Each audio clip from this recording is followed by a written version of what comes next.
Summer of Love in the Netherlands. And I'm like, yeah, that term doesn't mean what they think it means. Or maybe it does mean that, but they made sure that no one thinks of it like that anymore. Oh, just gone 9 o'clock now, so Yeah, it's time to go live. Clicking the button. And we should be live. I'm sorry, I'm going to turn off the echo for a second because that thing makes a little bit of a racket.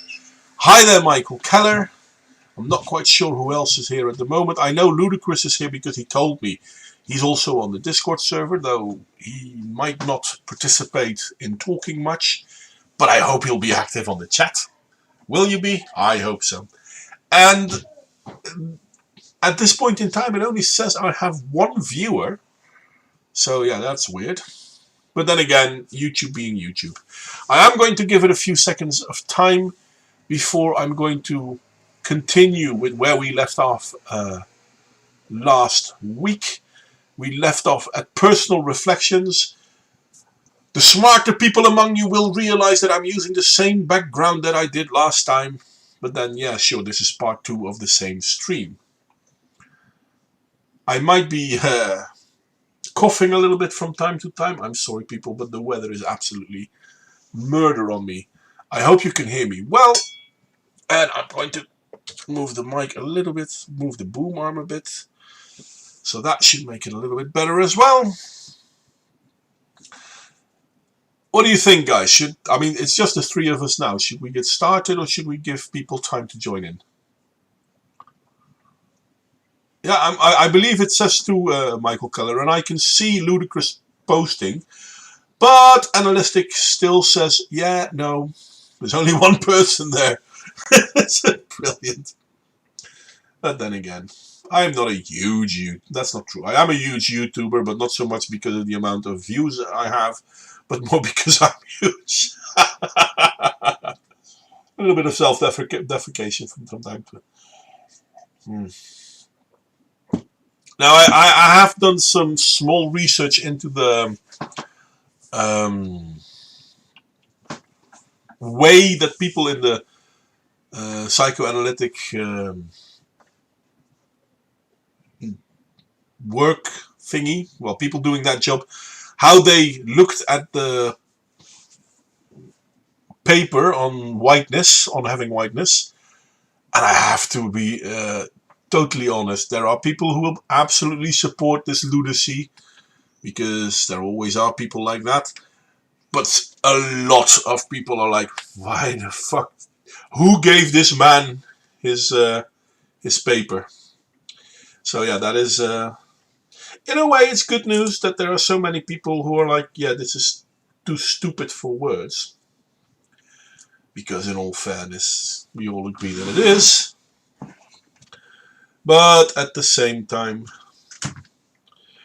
it seems that we're no longer allowed to disagree.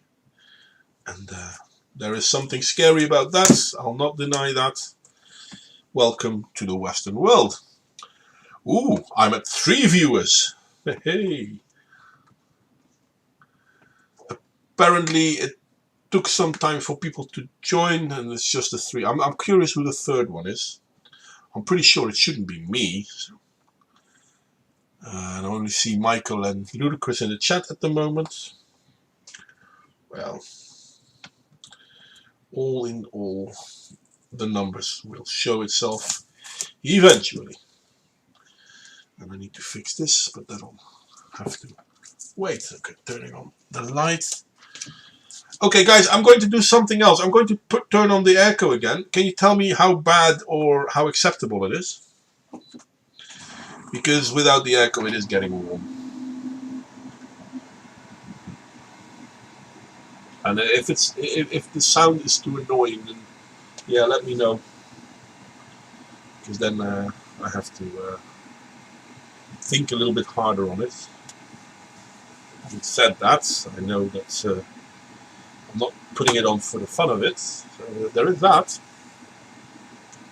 Meander until 10 past. Yeah, I can do that. I can do that. So,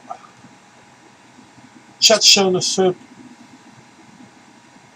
And a stupid fat. Those are your own words, Michael. Never can anyone say I use them in public. Nah, I don't think you're stupid, mate. Nothing wrong with being fat. It's not really true. There is something wrong with being fat because it's better not to be fat, but it's not a reason to denounce a person. I don't think so. But then again, I'm fat too, so maybe I'm just saying that to protect myself. Yeah, sure, that could be true. It's kind of funny because we do live in an era of cognitive dissonance, and being a human, I'm in no way thinking that I'm above that. So when it comes to being fat, I could use my dissonance in trying to defend my own fatness. Then again, in all fairness, I have tried a lot of things to do something about it, but unfortunately, my body is rather strange like that. Even if I don't use any sugar, and etc., etc., etc., I'm also not losing any weight. Hi there, Davey. Welcome back. Just telling the truth because I never would. I always tell the truth. Come on. Let's be honest here. I'm a very truthful person, I think. Okay. I have the body of a god. Unfortunately, that god is Buddha. Buddha wasn't a god. Buddha was a human. You mean Bacchus? Bacchus was a god. And let's be honest. Wouldn't you rather say that you have the body of an Asian god, or would you rather say you have the body of a Greek god? Because I have the body of a Greek god. So there is that. Yeah, I would rather say I have the body of a Greek god. I don't understand why anyone wouldn't like to say that they have the body of a Greek god. I mean, let's be honest. When people picture Greek gods, they picture... Well, they won't picture Bacchus, that's for sure.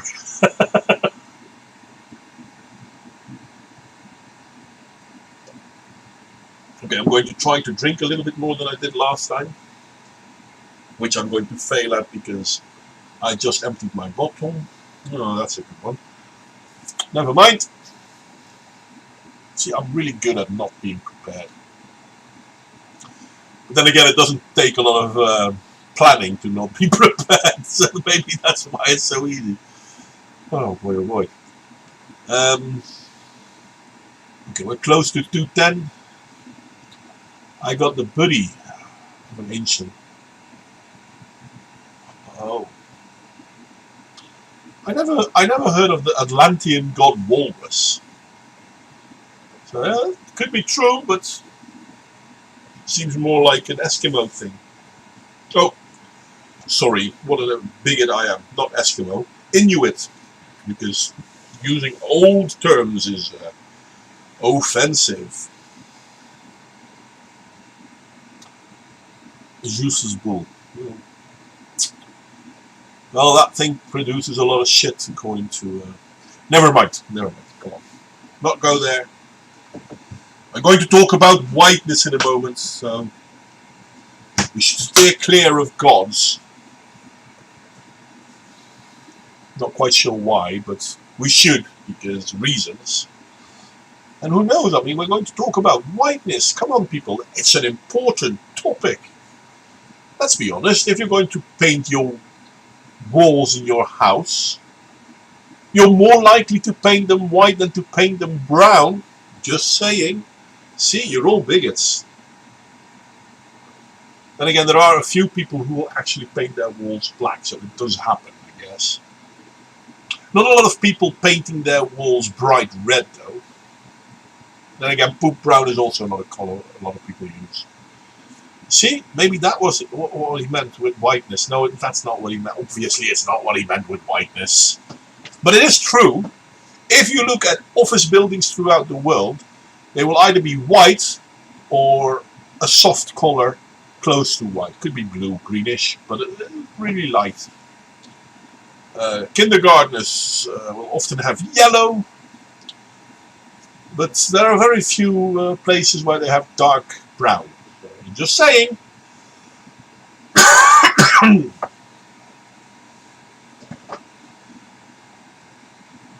Ah, yes. Okay, you'll get.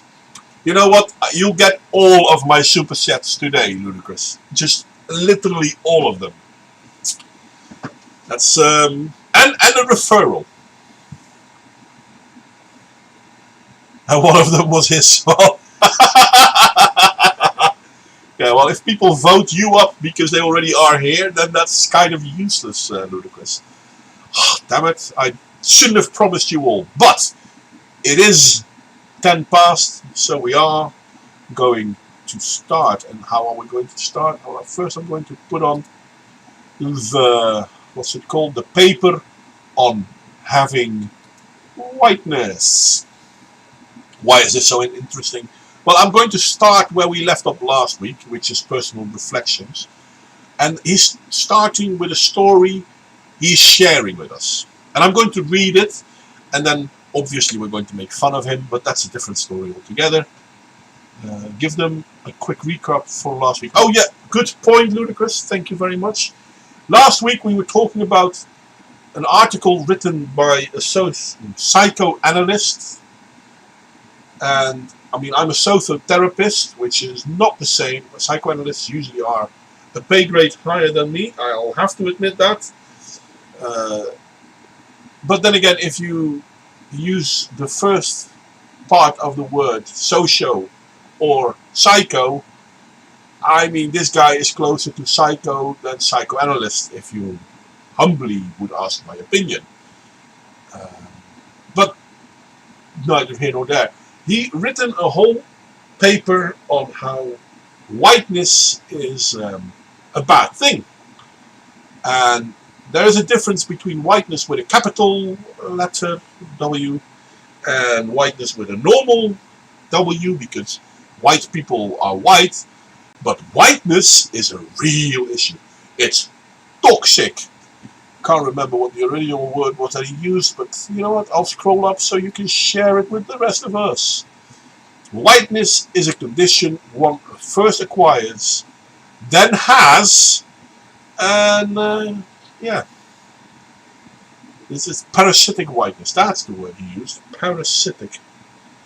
And if you then wonder what parasitic whiteness is, well, it's an excuse to blame white people. Basically, that's it. And I know I can say one thing, and if I have said that one thing, I gotta scroll, here we are. If I say that one thing, his whole paper is reduced to utter rubble, but I'd rather pick at it point for point.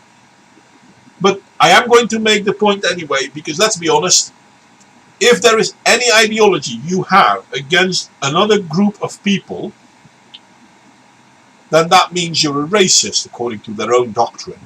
I still won't call you a racist, because, again, there's only one race of humans, but never mind that.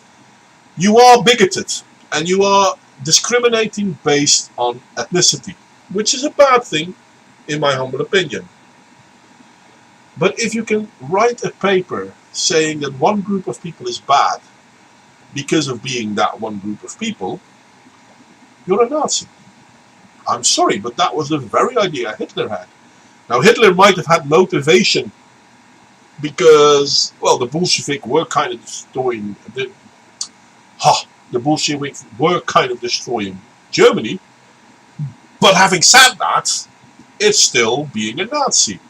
And if we remove the word whiteness and replace it with Jewishness, or blackness, let's be honest, or Asian, or whatever, the woke people will be absolutely gunning for you, because how dare you be such a bigot? But it's against white people. And out of all of the major groups in the world, Africans, Middle Easterns, Asians, white European are kind of the smallest group. So yeah, there is that. But never mind that. Let's pretend that it's all true.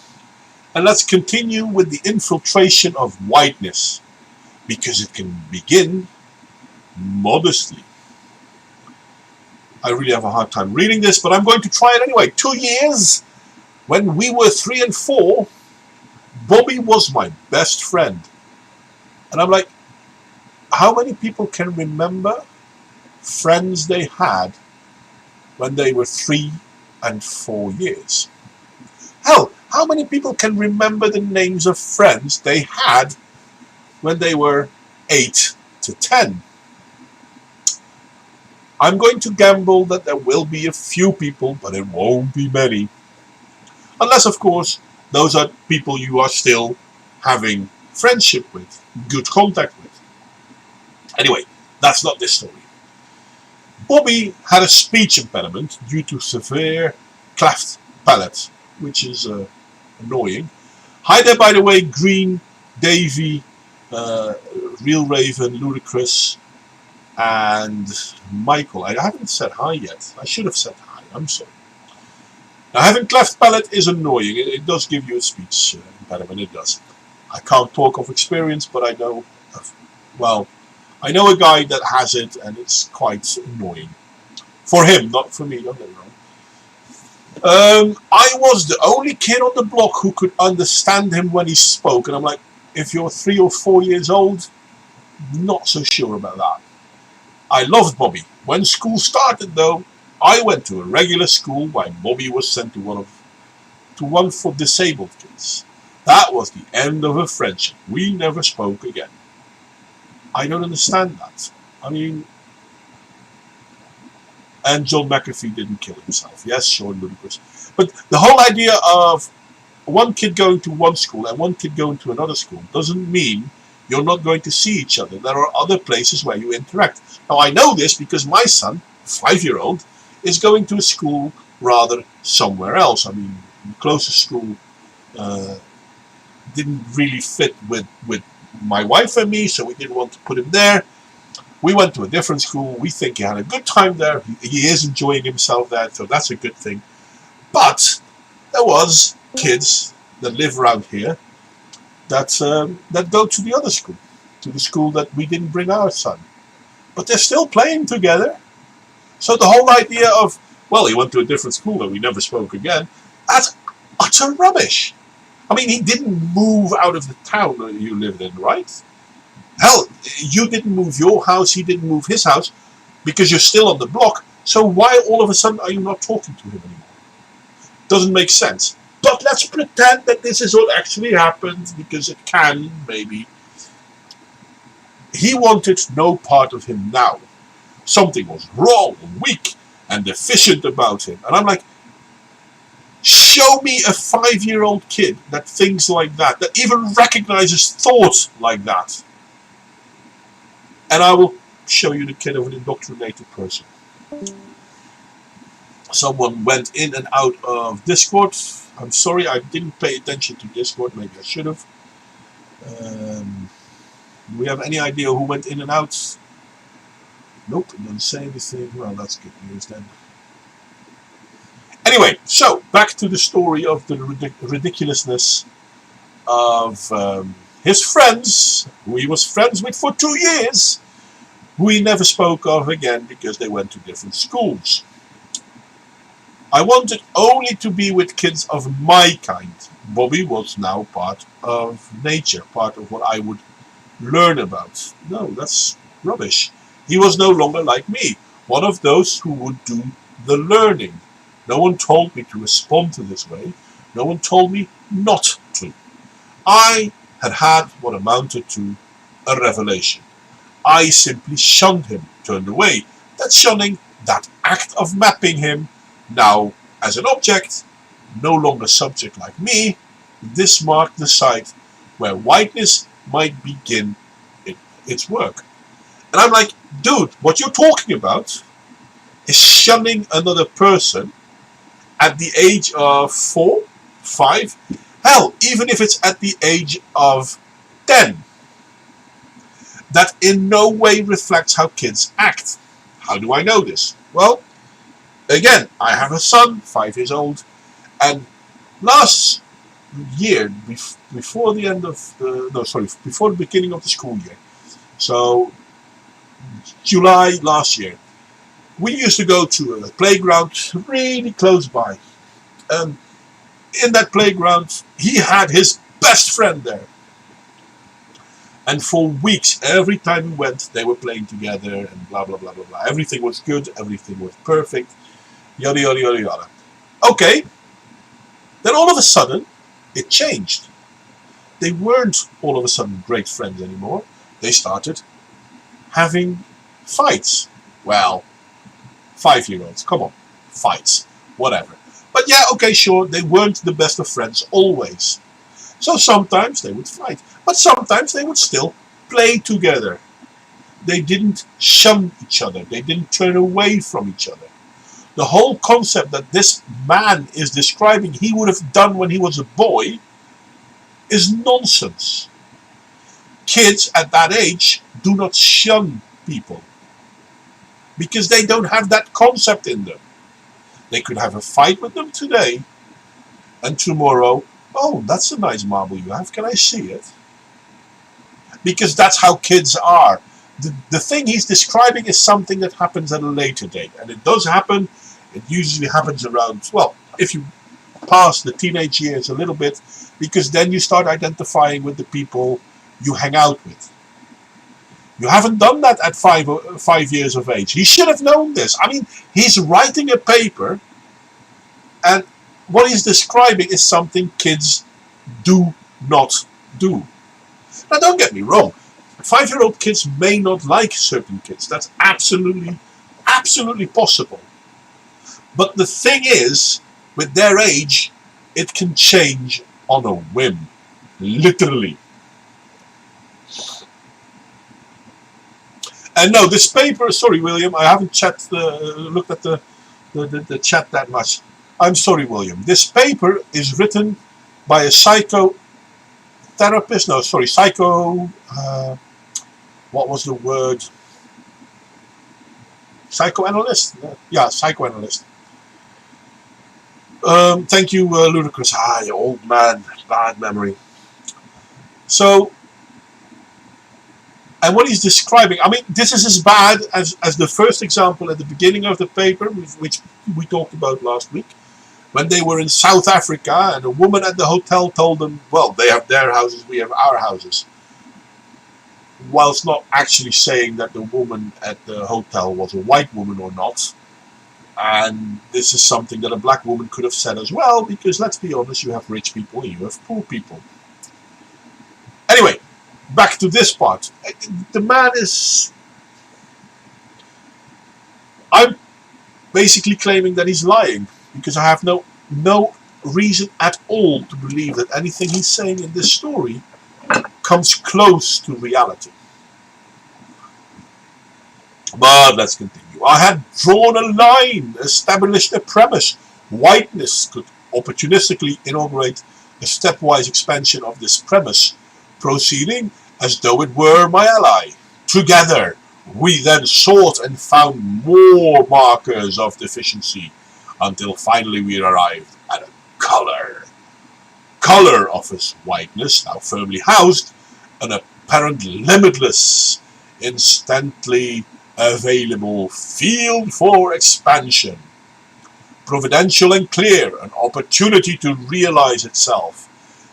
He's talking about whiteness as if it's a different personality, an entity of itself.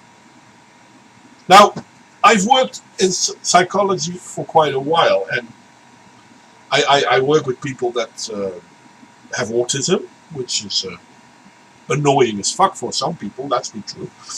And I worked with people who have depressions, and I've never described those afflictions as an individual living there with them. Because that's not true. You're talking about things that are part of you. They're not you, they're part of you. But the way he's talking, it's not part of him, it's something completely around him. I mean, he has no influence in it. No. I mean,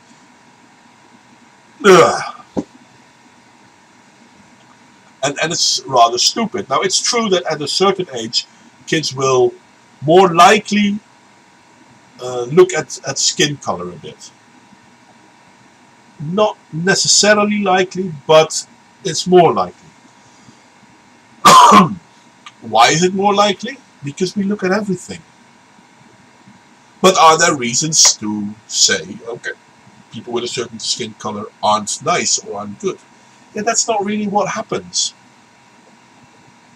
You might drift apart because you have a certain group of friends and they have a certain group of friends, and this is something that happens more, and this is something you can clearly see at high schools in America, for example. If a black boy has too many white friends, black people will talk down towards him. The same is true the other way around, don't get me wrong, but this happens far less from white people talking down to a white person who has black friends. But a black person who has white friends, that's, especially on black schools, it's not a good thing. Now, I haven't got the information completely ready. Maybe I should do a stream on that one day, or a video on that one day. I think I have done a video on that one. Because peer pressure is a terrible thing. And officially, Michael Keller, this is peer reviewed. It really is. It's amazing, isn't it? But officially, this is peer reviewed.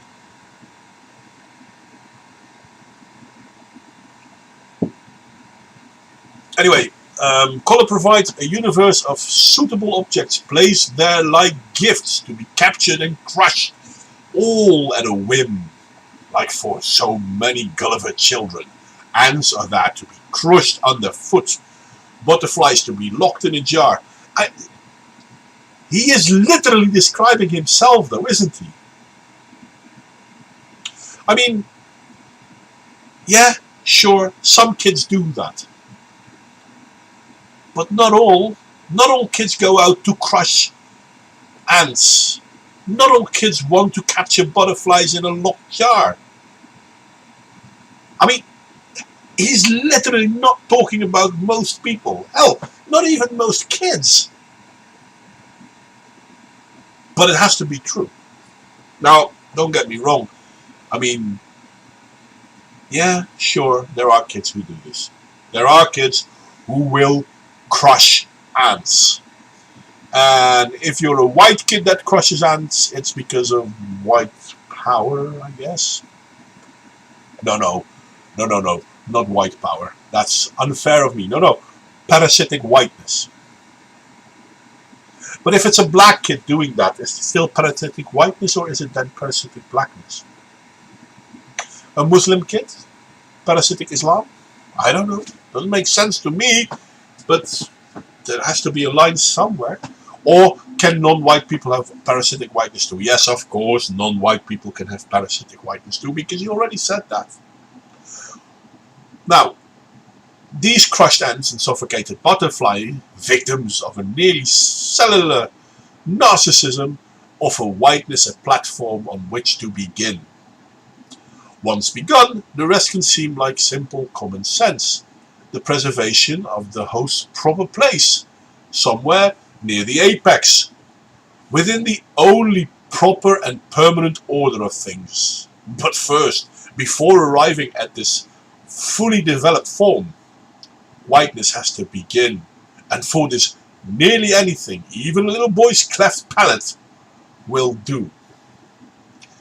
And you know the thing, William, because you're right, kids are cruel, but not like this. Most kids will be cruel without wanting to destroy. But the way he's describing it, he would definitely want to destroy his school friend, or sorry, his preschool friend, because of his cleft palate. And I'm thinking, I'm seriously doubting that this is real. Fucking hell. I'm seriously doubting that this is real. This man is pushing reality in strange patterns that well, obviously they don't make sense. And that's just, how many people have children and those children will start killing bugs and capturing butterflies. I'm not going to say that doesn't happen. How many of those kids turn out to be criminals? That's not really a thing.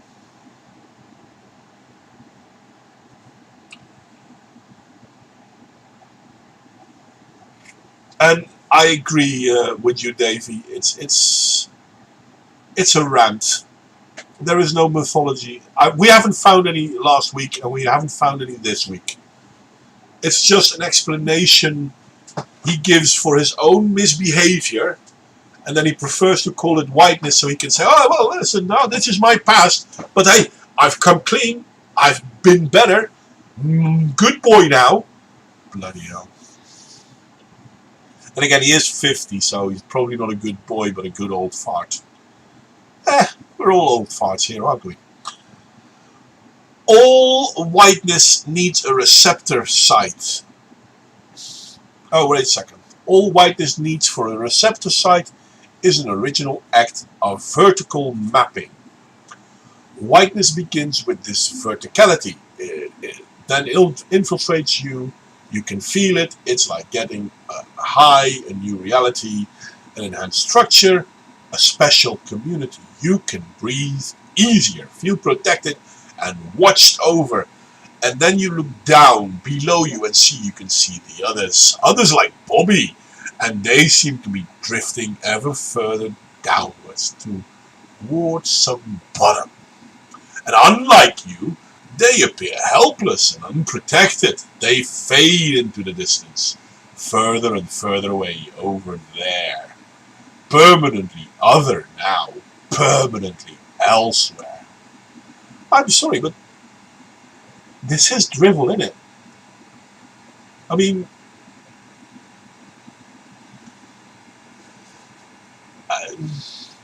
the topic is parasitic whiteness again, but I'm not sure. Last week I was really feeling like, okay, let's do it, continue it, but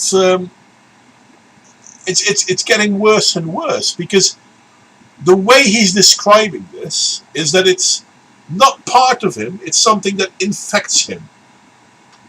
It's like saying, well, I mean, I'm not an alcoholic, but something in me is forcing me to drink. Yeah, mate, it's your alcoholism. No, I'm not an alcoholic. I can stop the drink. I really can. As soon as I find a better way to get drunk. Something like that. Anyway, it's annoying. He's excusing himself for misbehaving and blaming it on something other than himself. You're the one doing the action. If you're the one doing the action, you're the problem. There is no parasitical whiteness.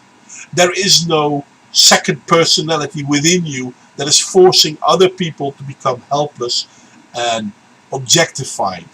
The whole idea of objectification is just rather ludicrous to begin with.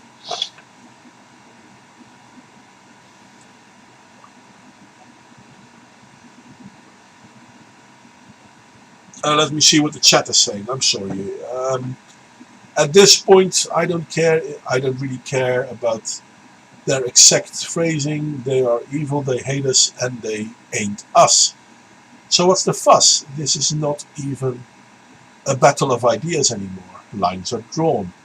Yeah, the thing is, Patricius, you are correct. Lines are being drawn. But here the idea is being created that this line is being drawn based on ethnical markers. And I've mentioned this quite a few times. Lines are not being drawn on ethnical markers, they're drawn on cultural markers. And this person, the writer of this piece, wants you to focus on ethnicity. It's a divide and conquer tactic. I can tell you this much about this person. He thinks socialism is a good idea. We should do more to preserve other people. We should go from equality to equity. I can tell you that this is true about this person just from reading this drivel.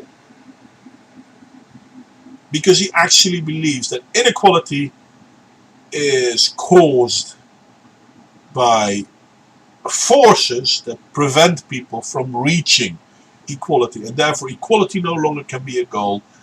Equity has to be a goal.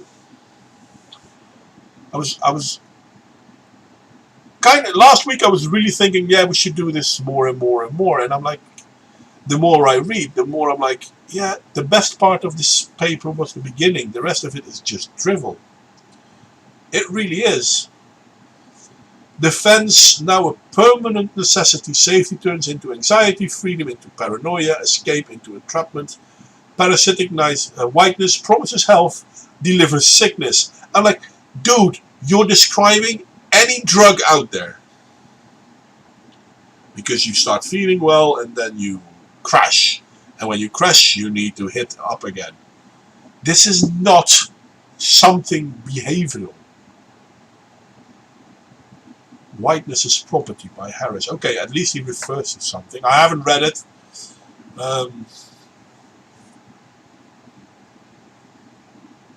Yeah. Okay, let's move on a little bit. I really should focus on what I'm going to read. I'm sorry. First, I'm going to check the chat again. They are, though, largely.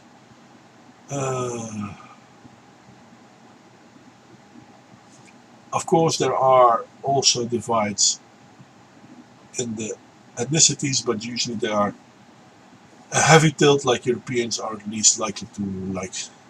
I disagree with you. There are lots of Europeans who like socialism, actually too many of them. I agree with his premise, but my conclusion is that equality is just worthwhile. Equality is worthwhile, definitely. Nothing wrong with equality. Oh, not worthwhile. No, I totally think equality is a good thing. Equity, however, is not. The difference is equality of option, of freedoms, or equality of outcome. Equity is equality of outcome. There is no equality in outcome. Hell, there's no even an equality in starting points. There are kids that are being born today who will be able to run faster than I ever could. How is that fair? Well, that's equality. They have the same chances in life, but at certain things they will be better than me. So be it.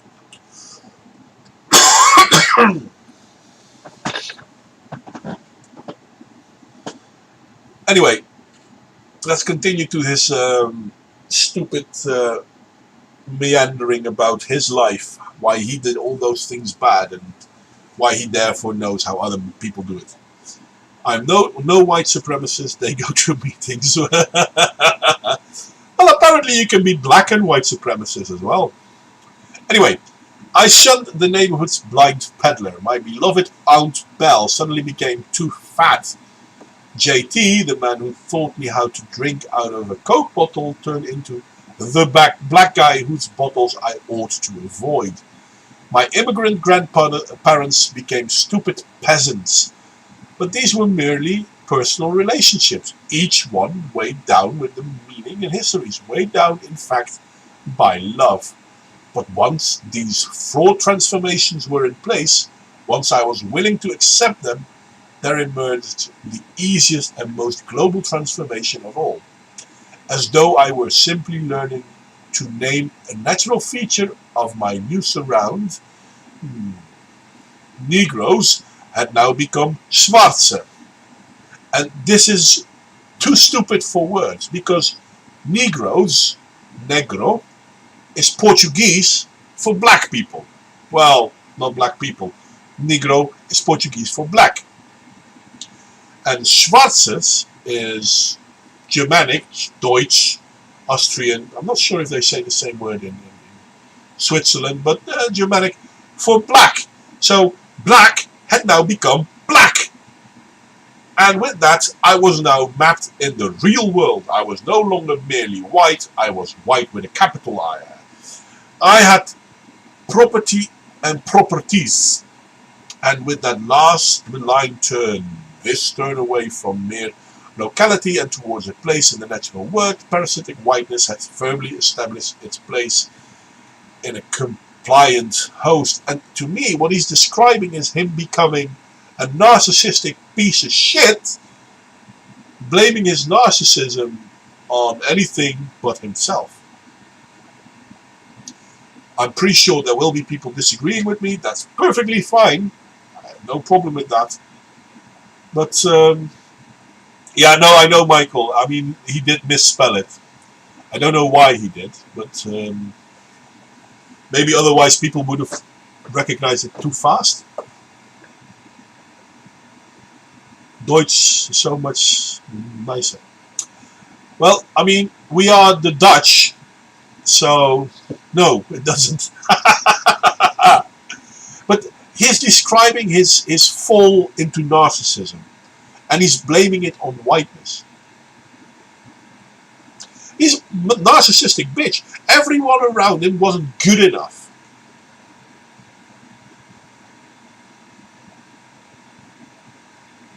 May the swords be with you. What was that movie again? Spaceballs, wasn't it? May the swords be with you.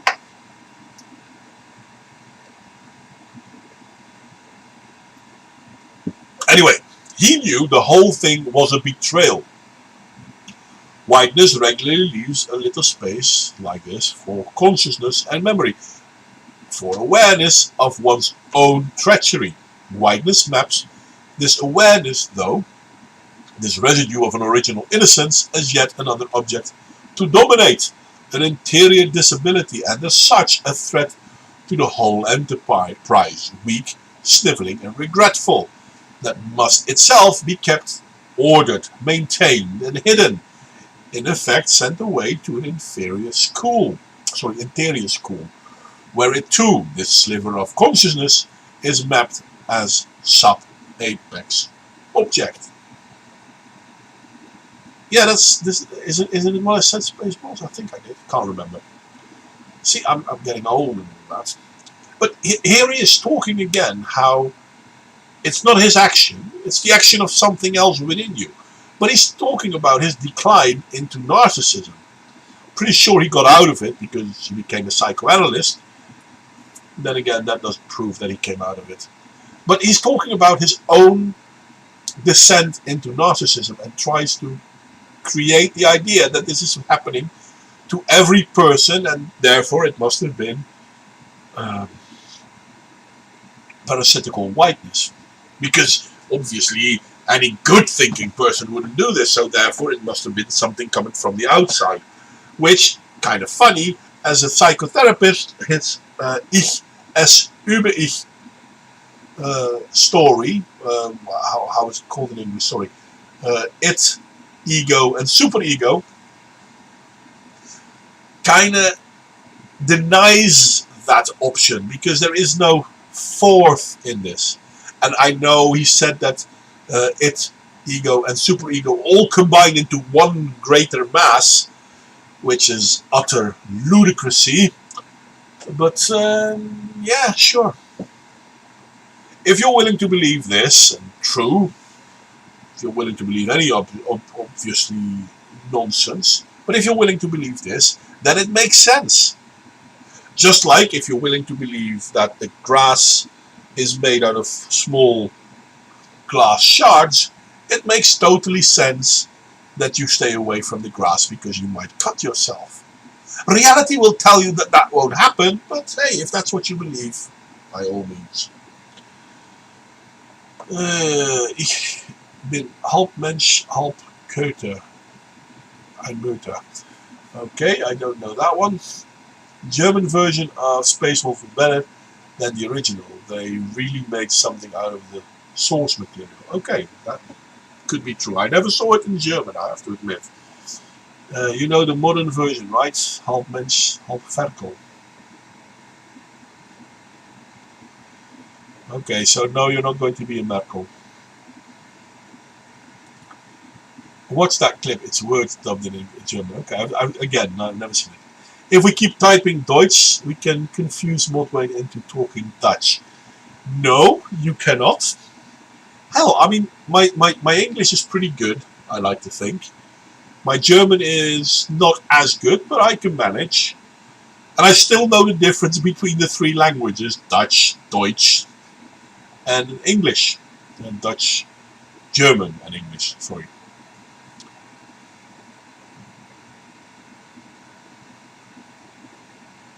Esperanto for the win. No, I can't even be bothered with that. Anyway, all of this came in the form of a terrible flash, more revelation than thought. Bobby and the blind man belong with those others in that school, somewhere, both far away and barren. Parasitical whiteness works this way, by opening up and mapping a faraway territory, easy to populate, easy to mine, and easy to diminish. A territory capacious enough to hold all the creatures of the earth while promising its hosts that only they, intoxicated by real privilege and imaginary wholeness, will maintain both the power and the right to remain safe and secure, right where they are. Now, being intoxicated by real privilege is a very interesting thing. You know which persons in the Western world have real privilege? Everyone. Why? Because you live in safety. You live in a country that has, to more extent or lesser, a safety net to prevent you from dying from starvation, and there are always options to get help. This is so unique in the history of humankind that people like the writer of this article, and I forgot his name and I can't be asked to look it up, are totally blind. This is to talk about intoxicating by real privilege. Every single person in the Western world, white, black, yellow, fucking green, has privilege. Well, that's the whole problem with socialism and communism. They want to take away that privilege of the average person and remap it to the leaders of the party. The thing with the lie that they are pushing is that you have to believe that certain people are privileged and others are not. Because then you can divide them. The story of divide and conquer, one of the oldest tactics to destroy alliances, societies, and friends, isn't new. And they're doing it once again. It's basically destroying the four olds. Mao used to do this too. I made a video about it not too long ago. But this is also the destruction of the four olds. You have to destroy the concept of your friends. You have to destroy the concept of your culture.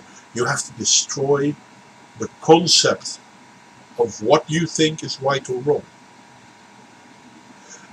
And by doing that, you destroy a person.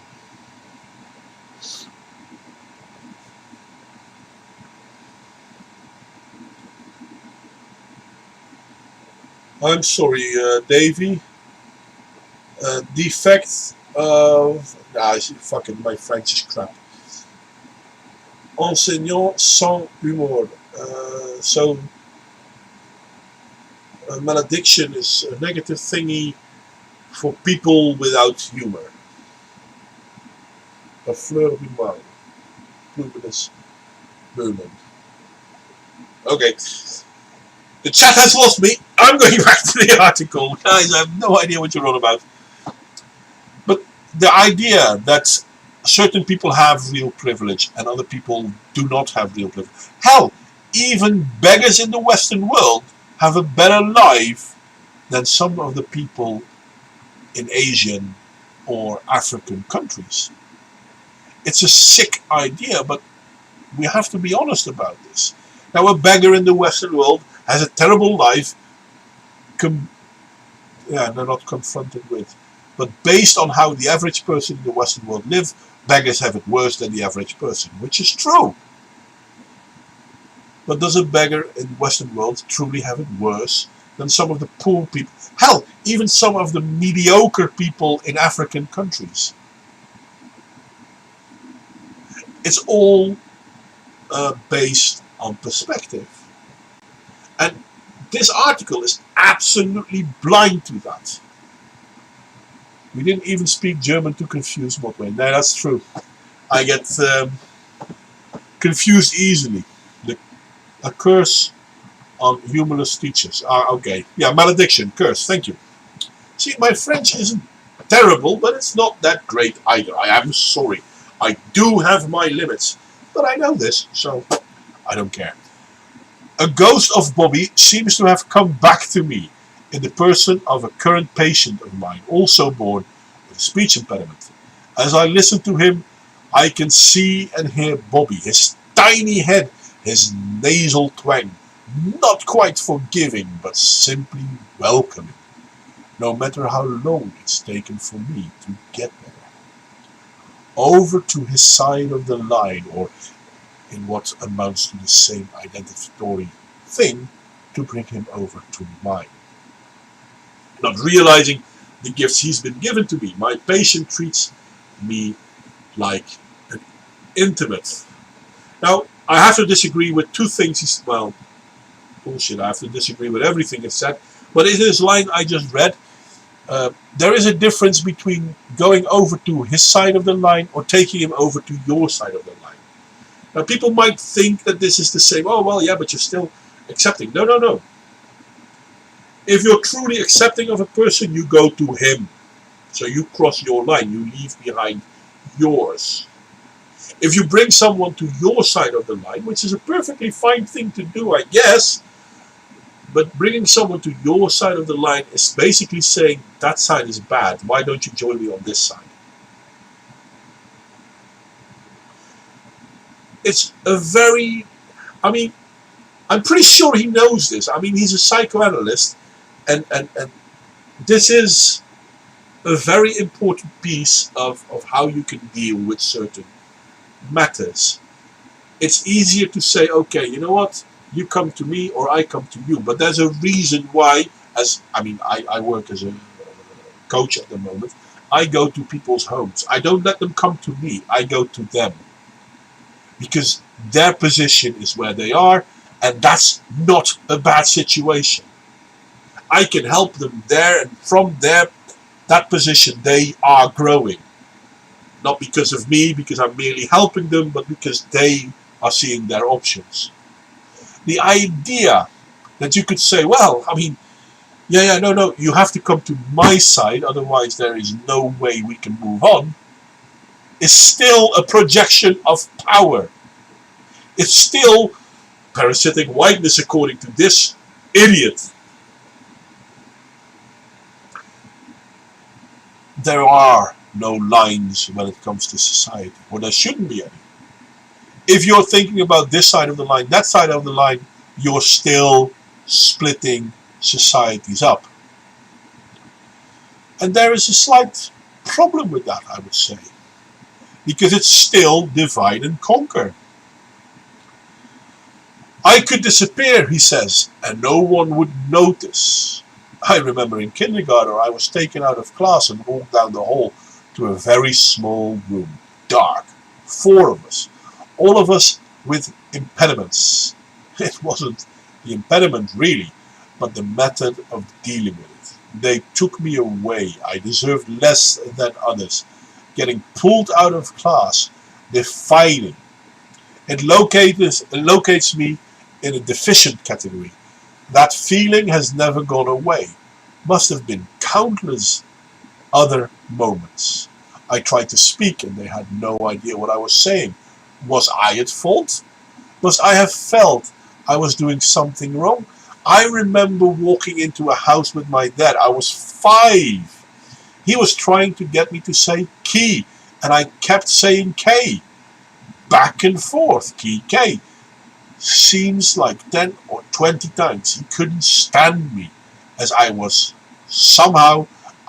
doing something to wrong him. He was so dead set on me saying key, I couldn't do it. It was somehow my fault.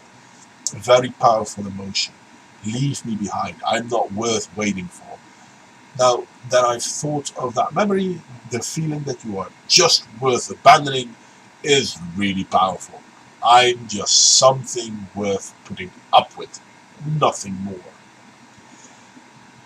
The stupidity of this example is beyond anything. Now, the thing is, my son, Eirik, also has a slower development when it comes to speech. He's working on it. He'll get there, not worried. But I too practice with him, making him say words over and over again. Why? Because that's how you learn, by practicing. And if you do practice, you will get better at it, even if you have a cleft palate. Now, there are problems, sure. But basically saying, well, it's not my fault. No. It is your fault. You can't stop it from happening. But if you have a cleft palate, that is on you. It's not your choice. So I'm not blaming you for it. Hi there, Paolo. But it is on you. You need to learn to live with it. You can claim that the world needs to live with your cleft palate. Sure, by all means, try that. But if people can't understand what you're saying, you can't keep blaming them. That doesn't mean that I think people with cleft palates are bad people. Bullshit. They're good people as well. I mean, it has nothing to do with their personality. But I can understand the problems that come with it. But the worst thing is when you start saying, well, but they are mean to me. You should accept me the way I am. This has nothing to do with accepting you the way I am. Your dad accepted you the way you were, but he wanted you to try and talk better, not because he thought you're an idiot, but because he realized how hard your life would be if you couldn't. He couldn't stand me as I was. This might be the central anthem of entitled dominions objects. No, he couldn't stand me as I was is the central anthem of all the people who are using victimhood as currency, as a source of power. No, you have to accept people being transgender the way they want to be accepted, because if you don't, you're bad.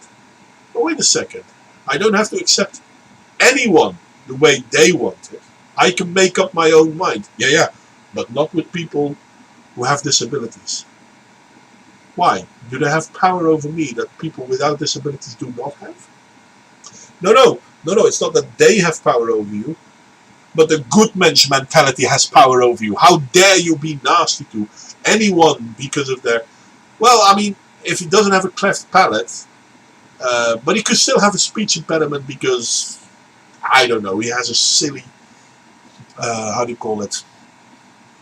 I can't find the word so fast.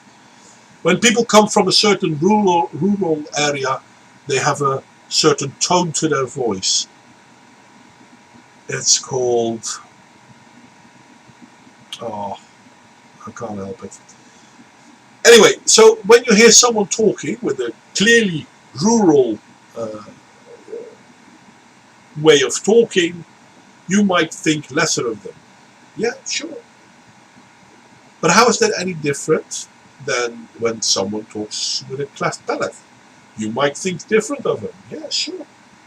Are you correct in doing so? No, of course you're not correct in doing so. But that wasn't the point. See, the whole idea that you can blame people based on how they sound is both very normal and very unfair. Why is it unfair? Well, because you can't help yourself. If you have an accent, that's the word I couldn't remember. If you have an accent, you have an accent. Can you learn to get rid of your accent? Yeah, sure you can. Are you forced to do that? No, you shouldn't be forced to do that. But are there people who did that and with that increased their standing in society? Yes. There are people who learn to talk better, so to speak, and because they did, found themselves at a better spot in life.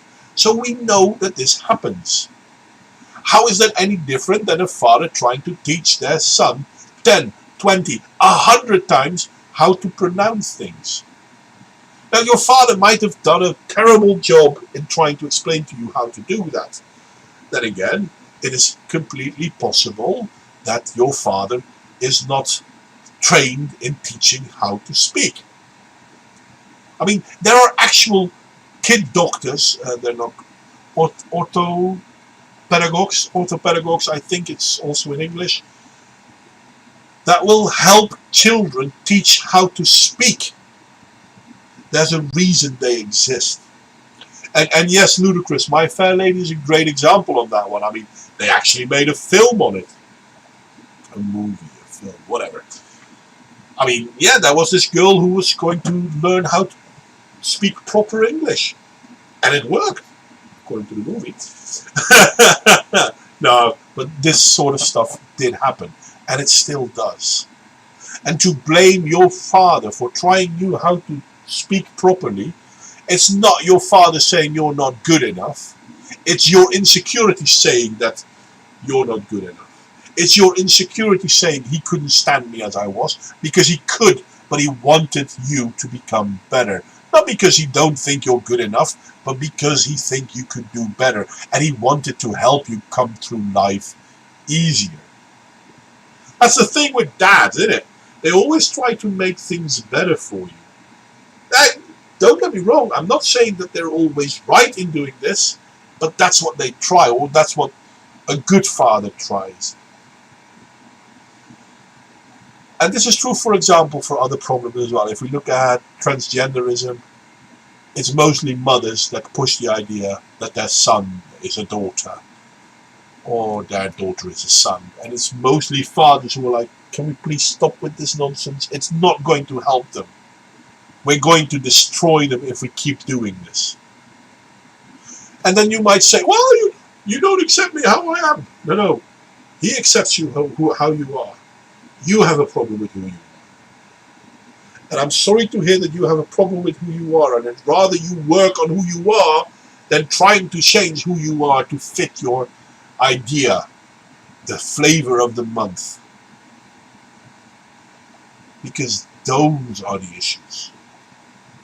So instead of saying he couldn't stand me as I was, try to recognize that he could stand you as you were, but he was trying to make you grow as a person. So this is not the central anthem of entitled dominions object. This is the anthem of the victim trying to get coin out of his victimhood. No, I have a problem, but it's my dad's fault because he couldn't stand me as I was. And you can't stand me as I am because you have whiteness in you. Sorry, I'm not going to fall for your manipulative stupidity. Misplace his wallet, forgot a word, arrived late for dinner, and my patient now will slam his head against the wall, bash his face with his fists and scream at himself repeatedly, you idiot, you idiot. You're talking about yourself. You're not talking about his dad. Now, I can believe that dads will call their sons or daughters idiots from time to time. But it's not to bash their heads against a wall. It's to try and make them realize that there are steps they can do to not make stupid mistakes. And when a father would call their son an idiot, he's not talking about the person but about the action. Because it's still their son or daughter. And on average, fathers care a lot about their offspring. I'm not saying mothers don't, by the way, don't get me wrong on that one. But the way you're describing it in your piece here is dads will discard their own children because they're idiots. As long as he's an idiot, the world as mapped is a properly ordered one. Yeah, but there is no father in the world who will say that his son shouldn't have a decent life. I mean, they might recognize that their son can't have it and they will be hurt by it, but they would still want that child to have a decent life. Interfere with the self-directed violence, though, as the analysis occasionally does, and the patient is left feeling simultaneous homicidal and insane. The map, then, is calming, despite its devastating cost. If you're going to be willing to believe this, you're going to deny everything that is humanity. Because it's impossible for parents to completely hate their children based on a few small things. That's not true. It's not impossible. There's going to be a few anecdotes of people who had that happen to them, surely. But parents love their children. It's ingrained in them just as much as children love their parents. It's not easy for that to go away. So when you're talking about the map, you're not talking about the map, you're talking about narcissism. You're talking about victimhood mentality. Dad was bad to me because he tried to make me say key, and he had a problem with me not being able to say key. But I could say K, so I thought it would be good enough. Yeah, sure. But it's nonsense. Okay, let's continue. First, to sense the maps working in the world, listen to Lawrence Summer, former president of Harvard, former secretary of the Treasury, writing here in a confidential World Bank memo, because we know that the World Bank is such a great opportunity for equality in the world. I think the economic logic behind dumping a load of toxic waste in the lowest wage country is impeccable, and we should face up to that. I've always thought that countries in Africa are vastly underpopulated. Their air quality is probably vastly inefficiently low compared to Los Angeles. Just between you and me, shouldn't the World Bank be encouraging more migration of the dirty industries to the least developed countries? Said under Nixon. You know what? I'm 100% willing that there is a person who would have said that. To me, that would be an example of crony capitalism. Not capitalism, mind you, crony capitalism. People not caring about anyone but their own bottom line. Which, in all fairness, isn't that bad if it weren't also, in this case, talking about toxic waste. The world can deal with a lot of problems, even like toxic waste or radioactive waste. We can deal with that. But if we do it in poor countries, it's not going to cost us much because they don't really care. They just put it somewhere and whatever. If we're going to do it in the Western world, we are able to keep it safe and contained. But it's going to cost. And yeah, indeed ludicrous. The World Bank is a well-known bastion of fairness and equality and democracy. Thank you, Michael. So to give this example, it's like saying, well, yeah, but Hitler didn't like the Jews. No kidding. No one is challenging that point, but you're trying to use that point as an example of, look, this is toxic whiteness. But it's not. I mean, it's toxic behavior, sure. But how does this have anything to do with white? There are plenty of white people who were against this. Even back then, there were a lot of people talking, yeah, we should be doing that. But hey, let's pretend that never happened. Though we all might identify with a superficial and manifest logic of whiteness, number and equivalences, fairness and justice, we will refuse and resist both. Its explicit epistemology of entitled dominion and its covert and foundational logic of mapping. The mapping logic puts Summers' anxious, disenchanted swaggering on one side of a partition, the world as some combination of a dump and a zoo on the other. And that's bullshit. I'm sorry, that's bad reading from me, I know, but I'm already pissed because I knew he was going to say that. It's not based on whiteness, it's based on... Now, I haven't read it before, mind you, so when I knew he was going to say that, it's because I already know where this whole thing is going. And who chooses who's white? Well, that's quite simple. Are you in power? Then you're white. Are you in favor of giving power to black people? Then you're no longer white. Mind you, I think the Chinese Communist Party is probably white then. Would that then also mean that what's his face? Oh, I can't remember him. Well, Idi Amin. Idi Amin must have been white then, mustn't he? I mean, he was kind of a black dude, but yeah, sure, it must have been whiteness that made him do what he did. And Mao Zedong was a white guy. Stalin obviously was a white guy. Yeah, sure, why not? Hitler, yeah, no. What's his face? The guy who got killed a few years ago. Osama bin Laden must have been a white guy. Well, no, he wasn't a white guy, sorry, but he was afflicted with parasitic whiteness. It's quite annoying because we keep talking about this as if it's serious. The mapping logic puts some as anxious, disenchanted, swaggering on one side of a partition, and the world as some combination of a dump and a zoo on the other side. That's not what's going on. What's going on is he's seeing a financial incentive to do something, and he doesn't care about the negative consequences of it because they're not his to worry about. He's not mapping reality by organizing it hierarchically. He's imagining the planet as conceived by an epistemology of entitled dominion, dividing a once single and unified sphere into two. Bullshit.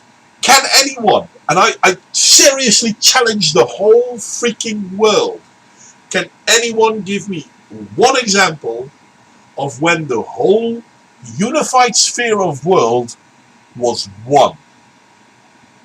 When there wasn't a fight between brother and brother, tribe against tribe, society against society. There has never, in the whole wide history of human life, been a moment in time, not even a day, where there wasn't somewhere on this globe a conflict.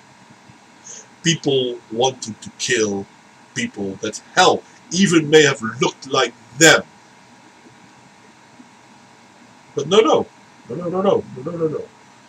It's this parasitic whiteness that caused this conflict, that created a unified sphere into two. But there was never a unified sphere. There was never, well, there is a single sphere, obviously, because there is only one planet Earth. But that doesn't mean that the ones living on that planet were ever looking at each other and saying, oh, well, no, those are my brothers. That never happened. I mean, the only time the world actually came close to recognizing this was a few decades ago, when I think it was Apollo was taking pictures of the Earth from outer space. For a lot of people in the Western world, this is the moment when they started realizing, shit, we're all in it together, there's only one planet. Mind you, the Western world, because plenty of countries that do not share that point of view. Even though they've seen the photos, they never shared that point of view. Never mind. Summers exemplifies the maps working in the material world. No, it doesn't. The following clinical example represents the maps working at a psychoanalytic edge, the plane formed by the intersection of psychic and material realities. I love that word, intersection, because we all know where that word comes from, don't we? Bloody motherfuckers. Yes, indeed, the flat earth has offices in all corners of the globe. Okay, let me check the chat again. There's a special clause if you can jump to. Well, that's true. Then you're black. You got rhythm and soul, brother. Well, unless you voted for Biden, because if you didn't vote for Biden, you're not black. He's a soul man. Yes. Sam and Dave perfect. So, well, there is a religion. There are some people believe the white ethnicities is an evil that came from a lab or demons. Yeah, no, I know. Oh, I forgot the name. I was thinking about making a video clip on it, but it was too stupid because there's white people and they're like demons, and there's black people, and black people created everything, and the demons then took it over, or something like that. What are the names? I forgot about that. Let me check. No, I'm not going to check that. Sorry, it'll have to wait for another time. But he is explaining what Summers exemplifies, but absolutely ignoring the reality where it comes from. It's not about whiteness. It's about people wanting to. But it's not going to do that. It's basically a toxic behavior by crony capitalists. If we dump our trash over there, it's no longer our problem. It's not weird. It's what's been going on for ages. And this is not a white man's doing. This is not a black man's doing. This is a person's doing. Privilege. If you're born with shoes, you're a soul man. No. Bad, Real Raven. Bloody hell, that's really bad. Anyway, the thing is that he's trying to pretend that this is something you can, with a psychoanalytic worldview, you can influence.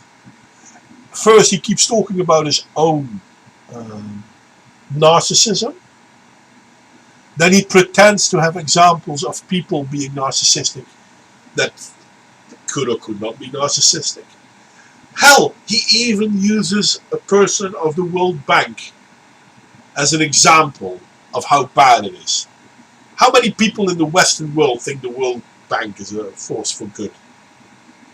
Or at the moment we have the World Economic Forum, or the World Health Organization, or any of those organizations that start with the word world.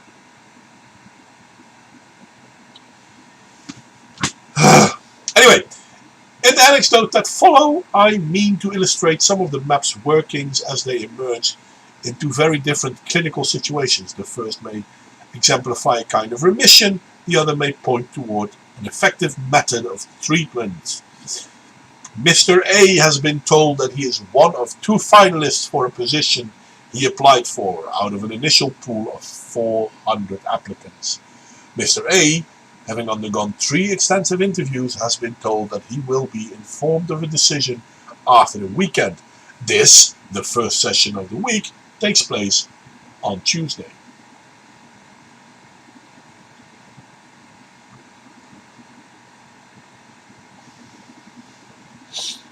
They still haven't called me. It's such bullshit. Those imbeciles, it's not as though they are interviewing me for the Supreme Court. This is one level from the bottom. It's disgusting. The guy says he'll call on Monday, and then, to add to the humiliation, my answering service fails on that day.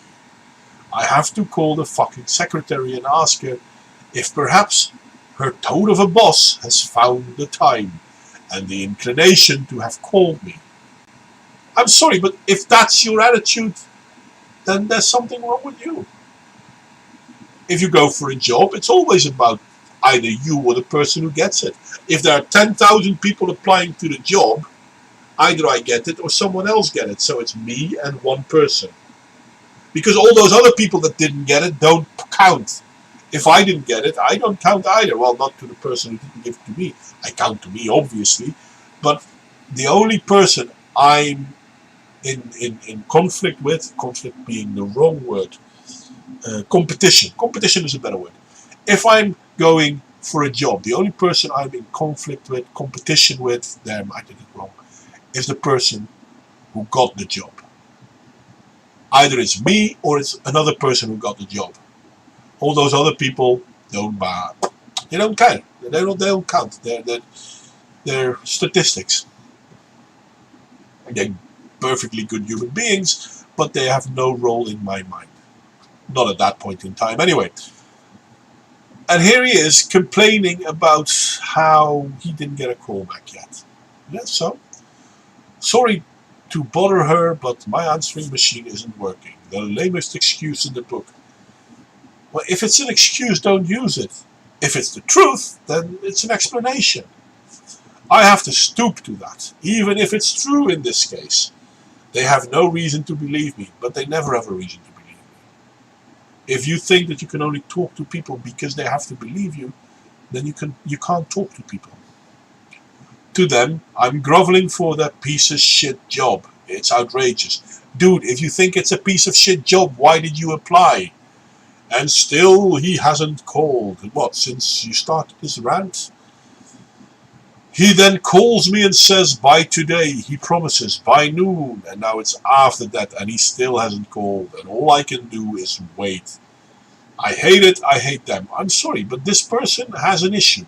But then again, it's an example of how a psychoanalyst would deal with it. Personally, I wouldn't go into psychoanalysis on this one. This part in itself, this part in itself gives me a lot to work with when I have a client talk to me like that. They're not mad at me, they're mad at the situation. Yeah, sure, I can understand that. But in this little piece of text, there is so much that I can deal with to make this person see reality. But we're going to find out why this is parasitic whiteness. To me, this is insecurity. This is a person not angry, but insecure. And not being able to deal with that insecurity, they're going to lash out. They're going to pretend to be angry, to be, well, I mean, I don't want that job anyway. It's a shit job anyway. No, you want the job, but in your head, you've already lost. Which is perfectly fine to do, but then even if it's true that you already lost, why do you think it's a piece of shit job? Why did you apply then? If you only apply to a piece of shit job, what are you saying about yourself? It's your anger speaking, it's your insecurity speaking, which is understandable, but you need to recognize this. If you do that, you can move on. Then you can get away from I hate it. It's not I hate them, I hate it. And in this case, I hate it kind of comes down to yourself as well. I hate that I'm in this situation. I hate that I can't deal with this. Anyway, that's how I would have dealt with it. But at a meeting just now, I almost lost it. I'm still worried about touching these people. I know you can't get HIV. What does this have to do with it? We're now talking about HIV. Why are we going to talk from a job situation to a HIV one? Never mind. But at a meeting just now, I almost lost it. I'm still worried about touching these people. I know you can't get HIV by touching, but still, small cuts, fingernails, there's always a chance. And those people are coughing, hacking things up. They're sick, and I don't want them touching me. And at the end of the meeting, this guy comes in late, very late, like he always does. He comes just to show up. He's not a real scientist, he's a fraud. Filthy fucking N-word comes in and fakes his way into my meeting. Dirty, sick, lying N-word. And I'm there in the same place, maybe having to touch his hands. It's outrageous. See, the last bit doesn't make sense.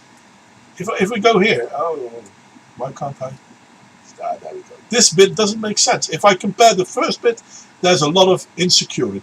Yeah, there's insecurity, and there's anger because of it. Fair enough. But this bit doesn't make sense.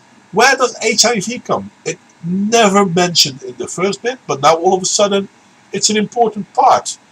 And they're always coughing, hacking things up. Well, yeah, sure. Why not? I don't want them touching me.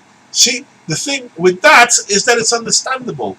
We've seen that for the last, 1.5 years? People being scared to touch one another. Oh no, you can't give people a hand now. No. I mean, Corona, you gotta be careful.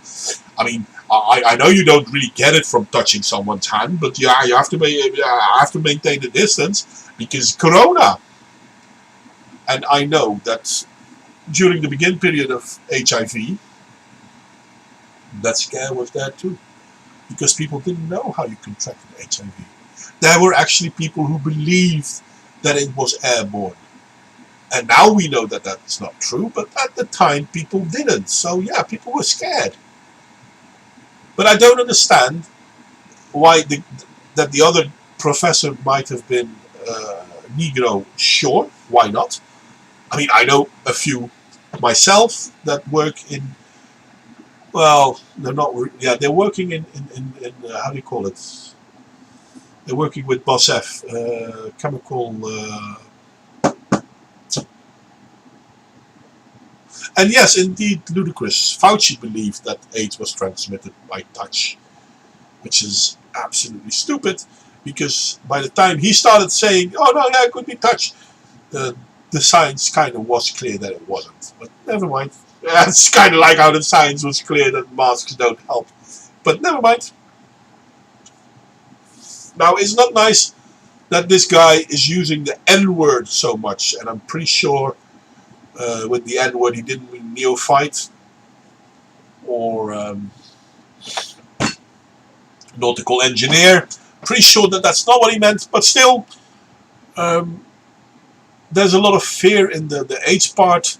There's anger because of the person, sure, but still, he didn't lose or got the job yet. He's pissed that someone is taking the situation that he's in not serious. I mean, there's always a chance that these people coughing and hacking, yeah, they're sick, whatever. And at the end of the meeting, this guy comes in late, very late, like he always does. Basically, if you're in a meeting with someone and it's important and the person you're meeting comes in very late, you do not have the feeling they take it serious. They don't take you serious, which is an issue. Now, he's dealing with it in the wrong way, but the issue is understandable. That doesn't mean he's a fraud. But again, this is insecurity and anger talking. Okay, here we go. Mr. A's entire orientation to the word is vertical. No, it's not. I can practically feel the sweat pouring out of him as he desperately tries to hold on to this place on his subject-object world's sheer vertical wall. The racial epithet bluntly marks and maps that sheer verticality. No, it doesn't.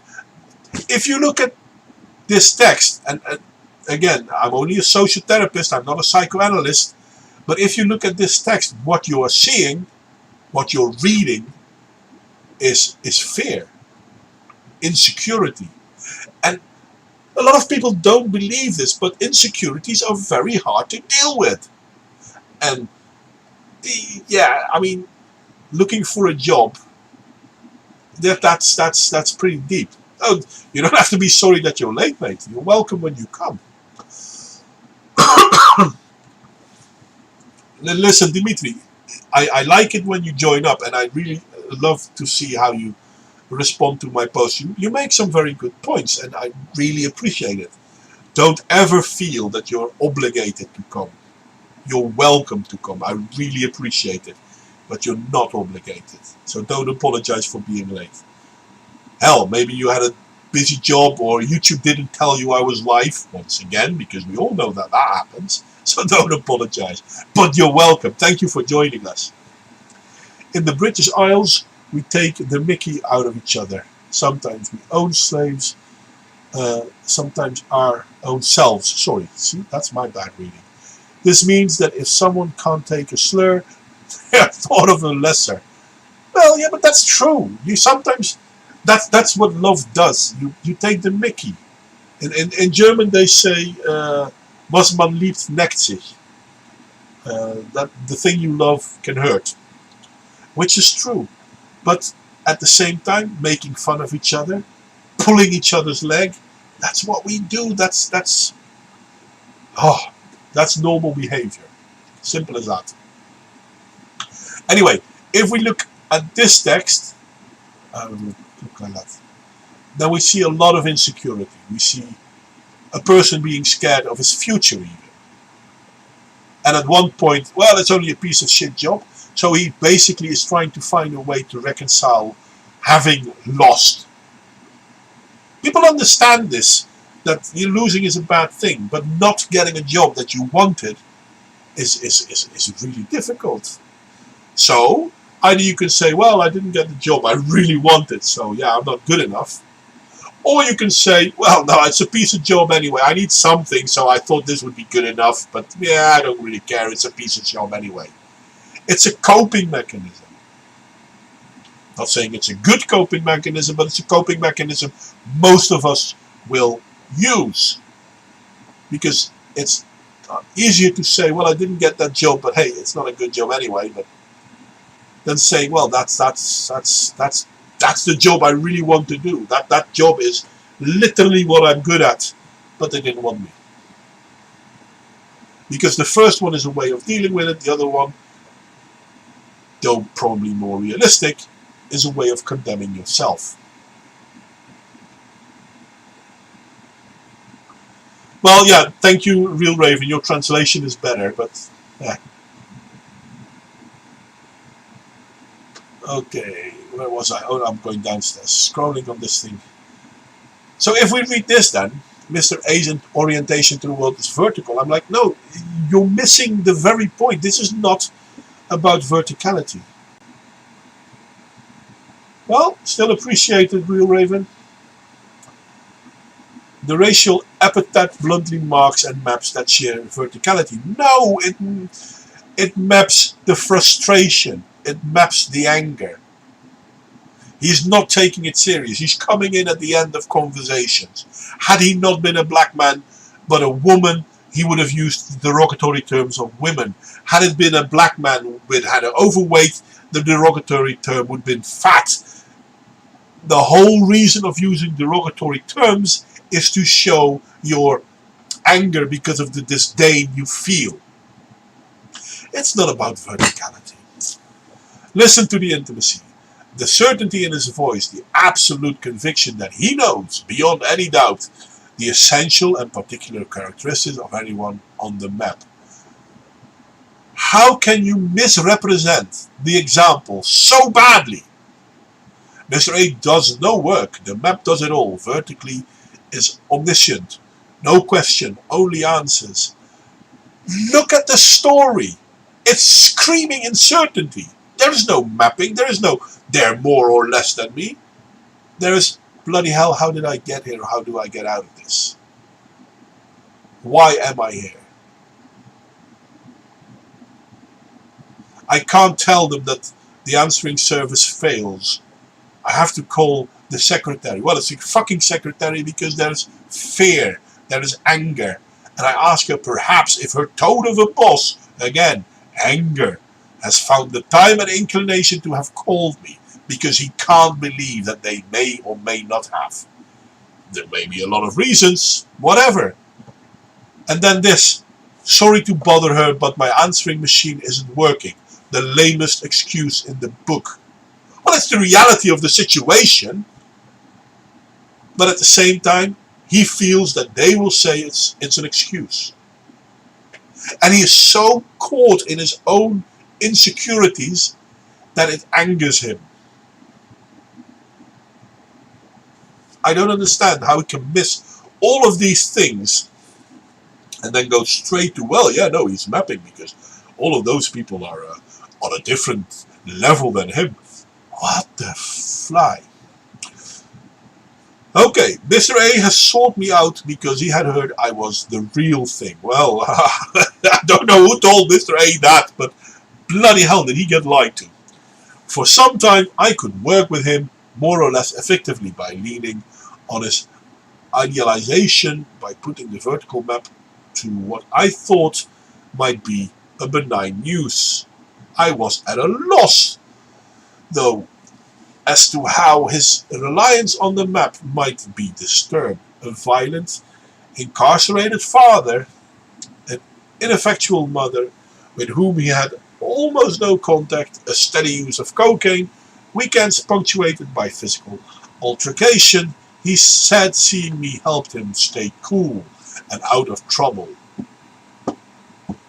I'm sorry, but if this is true, yeah, a violent incarcerated father, so he was raised by a single mother, an ineffectual single mother, with whom he had almost no contact, drug abuse, and um, basically a lot of fighting. Now, in Dutch, I would call this behavior, the drug abuse and the constant fighting, overschreeuwen. Basically shouting louder than your own voice. It's a way to not deal with what's troubling you, but to focus on something else and then make that the problem. I can't understand. If he sees all this, he's still talking about how he thinks he's better than everyone else. This is, if I read this, if this is true, I really feel sorry for America. If these are the psychoanalysts you have, if these are the therapists you have working in your country, my God! I can understand why suicide is such an issue there. Anyway, stay cool and out of trouble. It's kind of weird though, because this is a drug addict, a fighting person. So he's drug addict fighting. And he is in a job interview where he's talking to a scientist. Where was it? Come on. Yeah, he always does it.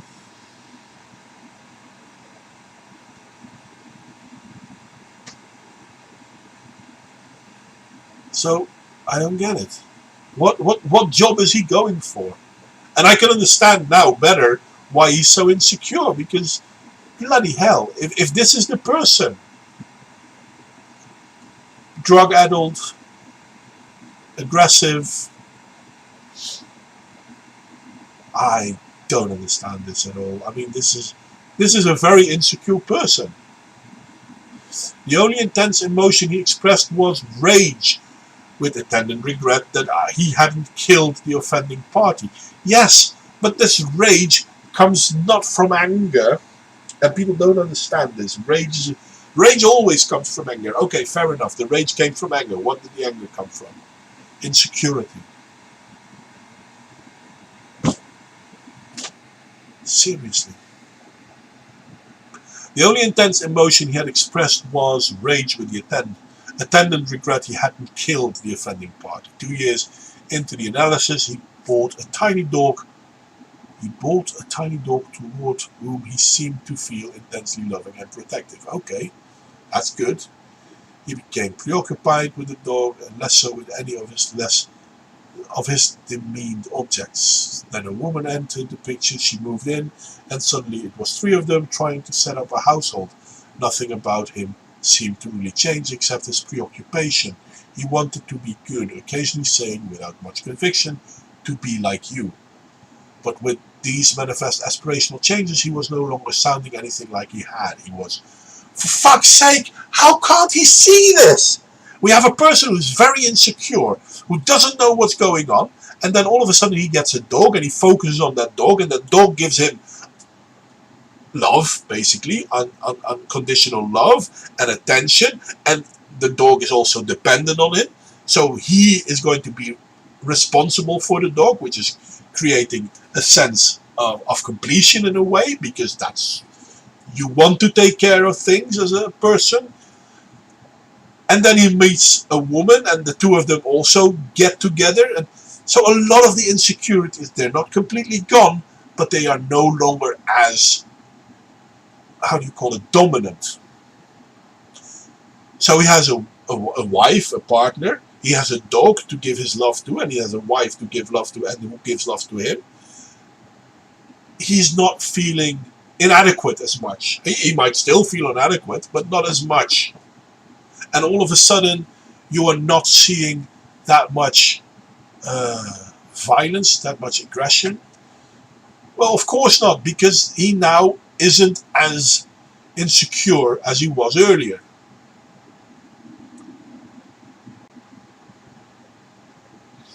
He was busy with the woman and dog, wanted to be good to both of them. Yes, that's Sure, that's normal. And he's also less insecure because the dog is recuperating the love. The woman is recuperating the love. He's not feeling as inadequate. After a while, living what seemed to him a mediocre but decent life, he ended his analysis. The work he had found was not particularly elevated, and yet he put up with it. Yes. So he found a job, he found a partner, he found a focus, he found a reason to exist. And all of a sudden the parasitic whiteness was less. Guess what? It wasn't parasitic whiteness then, was it? It was insecurities. The whole treatment was a strange experience for me. I felt I hadn't done much except to put up with him. Yeah, you know, that's because you haven't done much. You haven't even put up with him. You blamed him. To neither join in with nor aim to end his whiteness-fueled pejorative epithets and his reliance on his steep vertical mapping. Because he didn't, because that wasn't true. His whole problem was based on his inadequacies, insecurities. And yet, comparing how he was to how he became, I came to think that his time in analysis had been a success, that it had, somehow turned out to at least resemble the real thing. So, at one point you have the feeling that you didn't do much for him and you couldn't really do it, but, well, he came out better. So it must have had worked, because somehow you will find a way why what you did helped.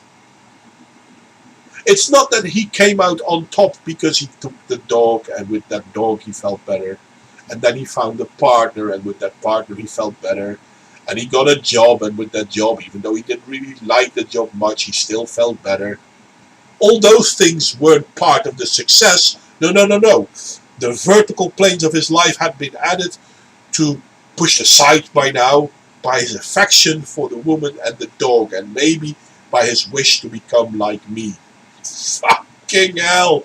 The narcissism of that dude! Seriously!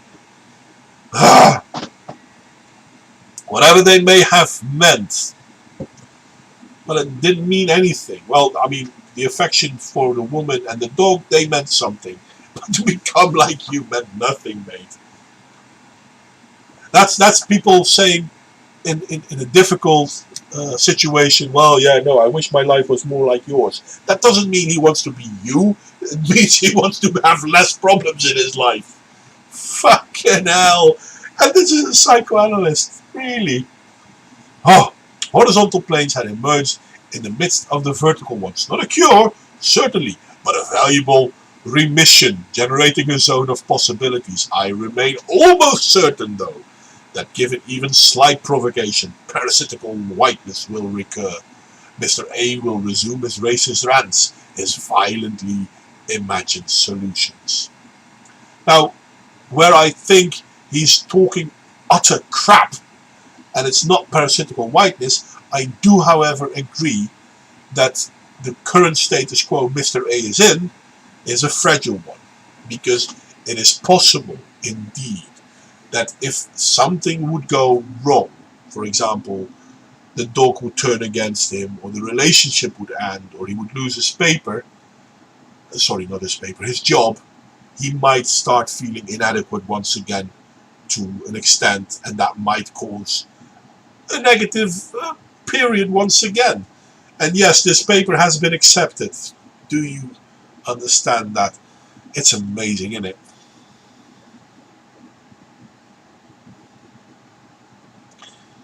And yes, dog is an anagram of God, but I mean, dogs you can at least pet. But no, I mean, here he is talking about how his influence may have caused the parasitical whiteness to diminish. Not that he found reason in his life.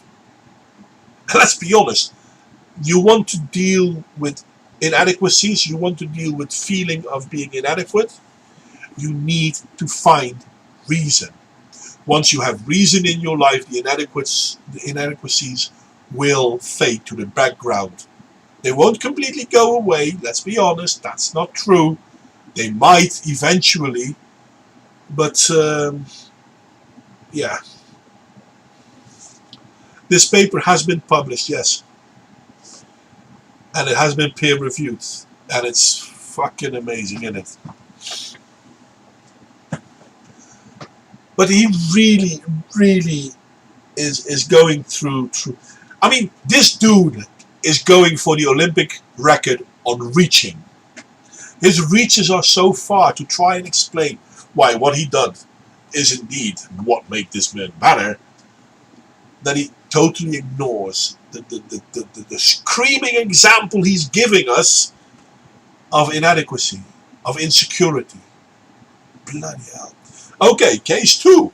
A woman analyst is speaking of her growing disgust at her male partner. She can barely tolerate his neediness, his insistence that they always be together, increasingly restless and sexually unsatisfied. She has begun to threaten either affairs or a breakup.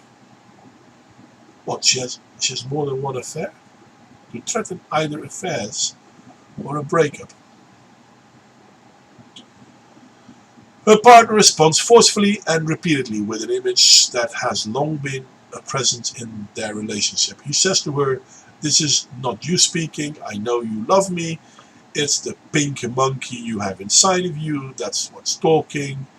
That monkey is crazy wild, you can't control it, you need me to keep it under control." The patient has a history of profound psychiatric disturbance. The idea of losing control terrifies her.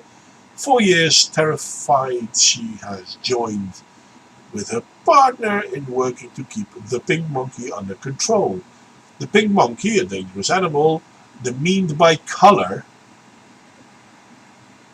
What does this have to do with color? Because we use the word pink to describe it.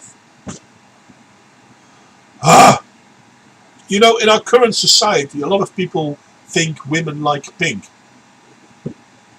So maybe that's why he called it a pink monkey. A dangerous animal demeaned by color. Names what she and her controlling partner agree is an invasive humanoid presence, kind of like parasitic whiteness then. The incarceration of a mad, dysregulated, primitive, located not outside where it belongs, but instead deep in her interior.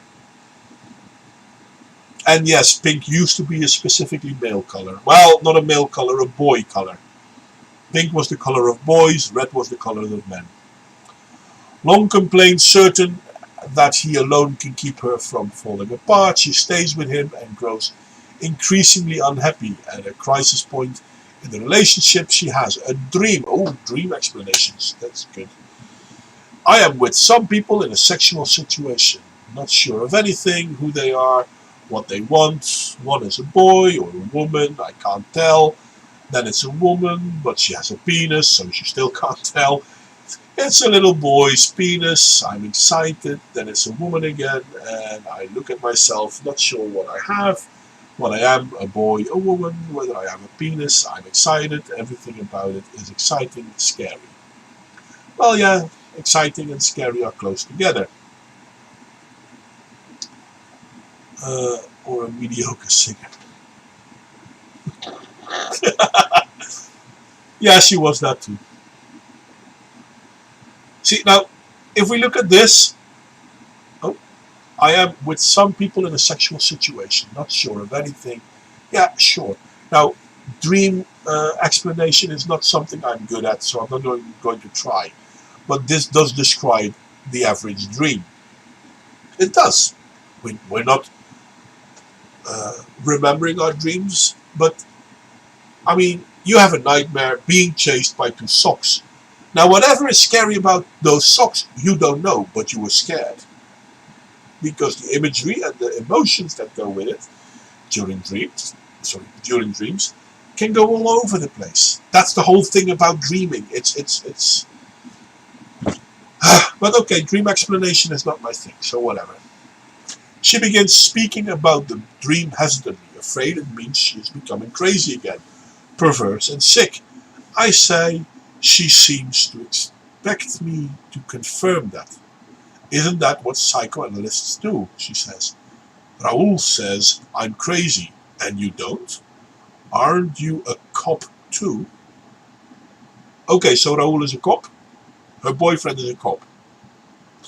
She begins to laugh. And by the way, is a psychoanalyst a cop? I wouldn't say so. She begins to laugh. If that dream isn't sick, then what is it? It's a dream.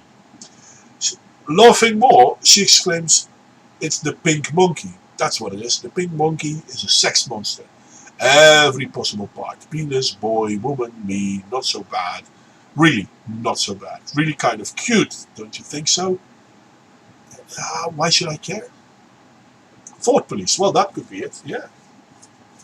Indeed ludicrous. Well, fair point. Her initial exuberance at finding herself happily aligned with an image that had long seemed an alien threat fades in the sessions immediately following. I feel giddy like a drunk. How can I trust this? How can I trust you? It's not knowing who to trust, what to trust, not knowing what's real. I'm sorry, but if you don't know what's real, yeah, that's a problem.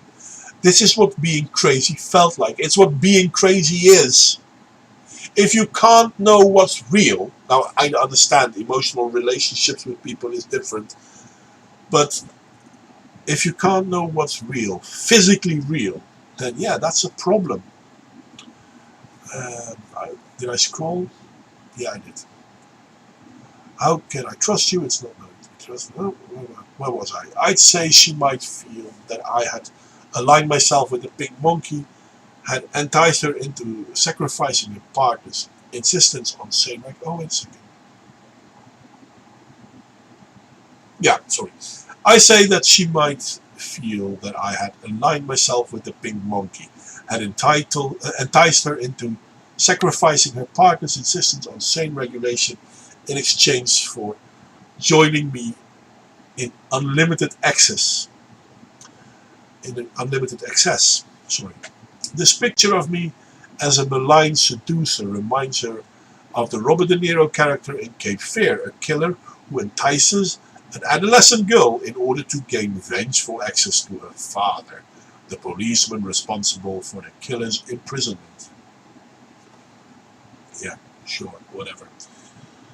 These exchanges took place 5 years into the analysis. Those 5 years seemed to carry weight as the patients, content with what she feels were two men, each of you out to get me, on your side.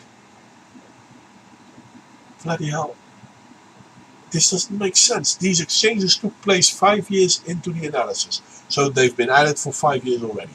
Those 5 years seem to carry weight as the patient contends with what she feels were two men, each of you out to get me on your side. So, does that then mean that she considers you a challenger to Raoul? I'm sorry, but I don't think that we, as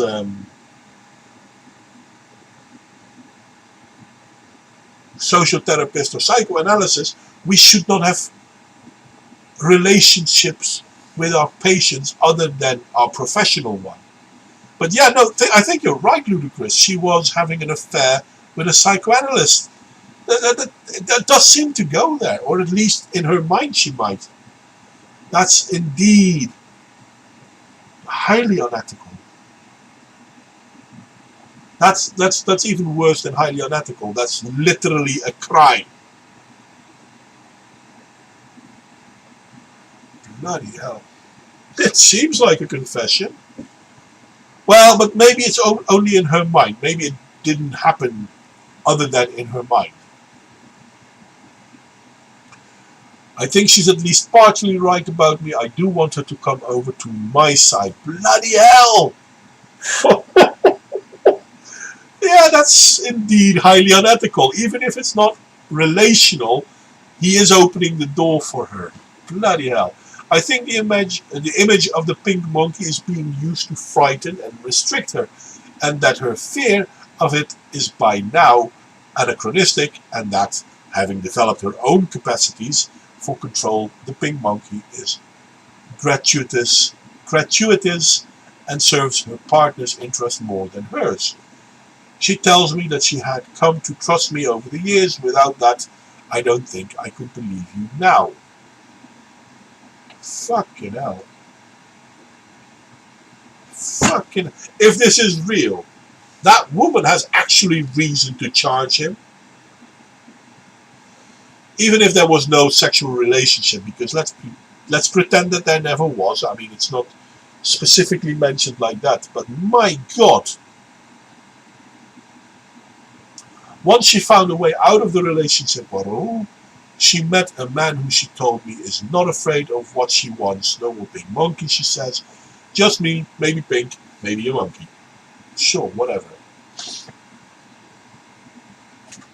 Countering the epistemology of entitled dominion, our work here was informed by what seems to me an epistemology of identificatory obligations. Instead of aiming to segregate and dominate the potential disruptive image of the pink monkey, the patient found a way to identify with it, to take it into herself in an act that she herself called kind.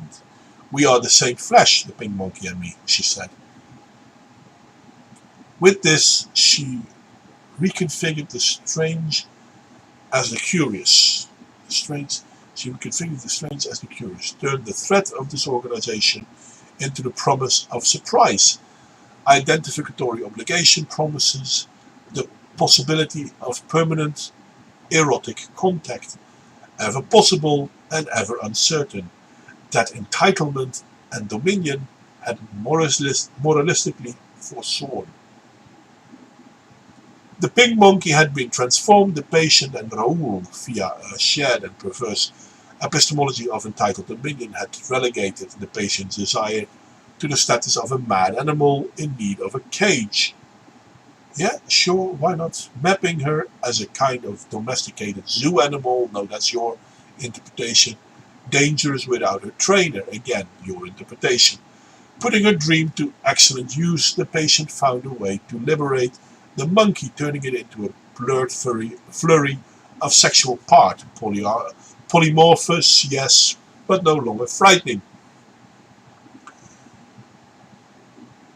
Instead, a cute whir of desire. She was now enchanted by and identifying with what once was frightening her. Well, that's not new.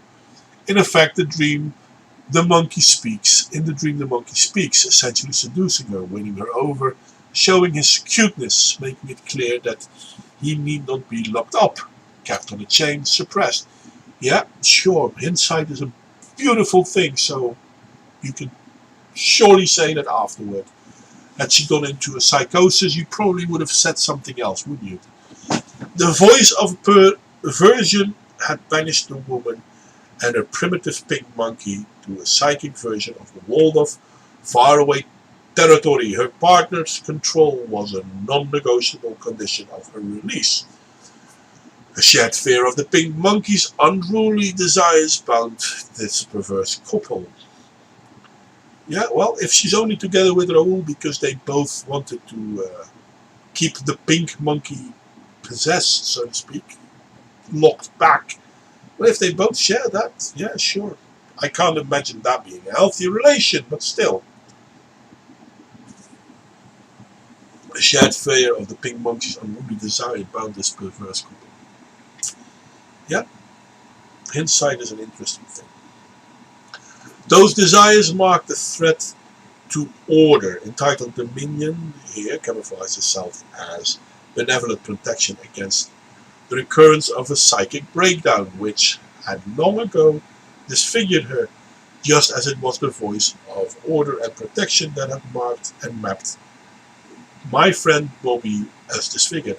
Oh, right. Oh, okay. So this example of a woman who had problems, psychic problems before that, makes you think of the problem you had with your friend Bobby. That makes sense. What has any of this delusion got to do with whiteness? Now, I was kind of going to ask that same question, Ludicrous, because it doesn't make any sense. I don't see... And let's be honest, Raoul is not the most white of names. Then again, Hispanics are also European, therefore also white, aren't they? But never mind that. No, I have no idea. Even if I look at what his idea of parasitic whiteness is, it doesn't seem to fit in here. But we're going to find out, obviously. But here, first the dream and then the patient's work on the dream counter the perverse partner's epistemology of entitled dominion. No, it didn't. The patient, trying to figure out what she can actually claim to know, joins her analyst in an epistemology grounded in uncertainty, tentative, experimental interpretation. The work of coming to know takes place right on the borderline. Patient and monkey speak to each other. Both begin in states of false erudition, internal representative of the false vertical dichotomy, defining civilization here and the pink monkey barbarism there. Why? Why is sexual deviancy, let's call it that, aligned with barbarism? Don't get me wrong, it's not me making that link, it's you making that link. And obviously he's not going to be able to answer me because he's not here.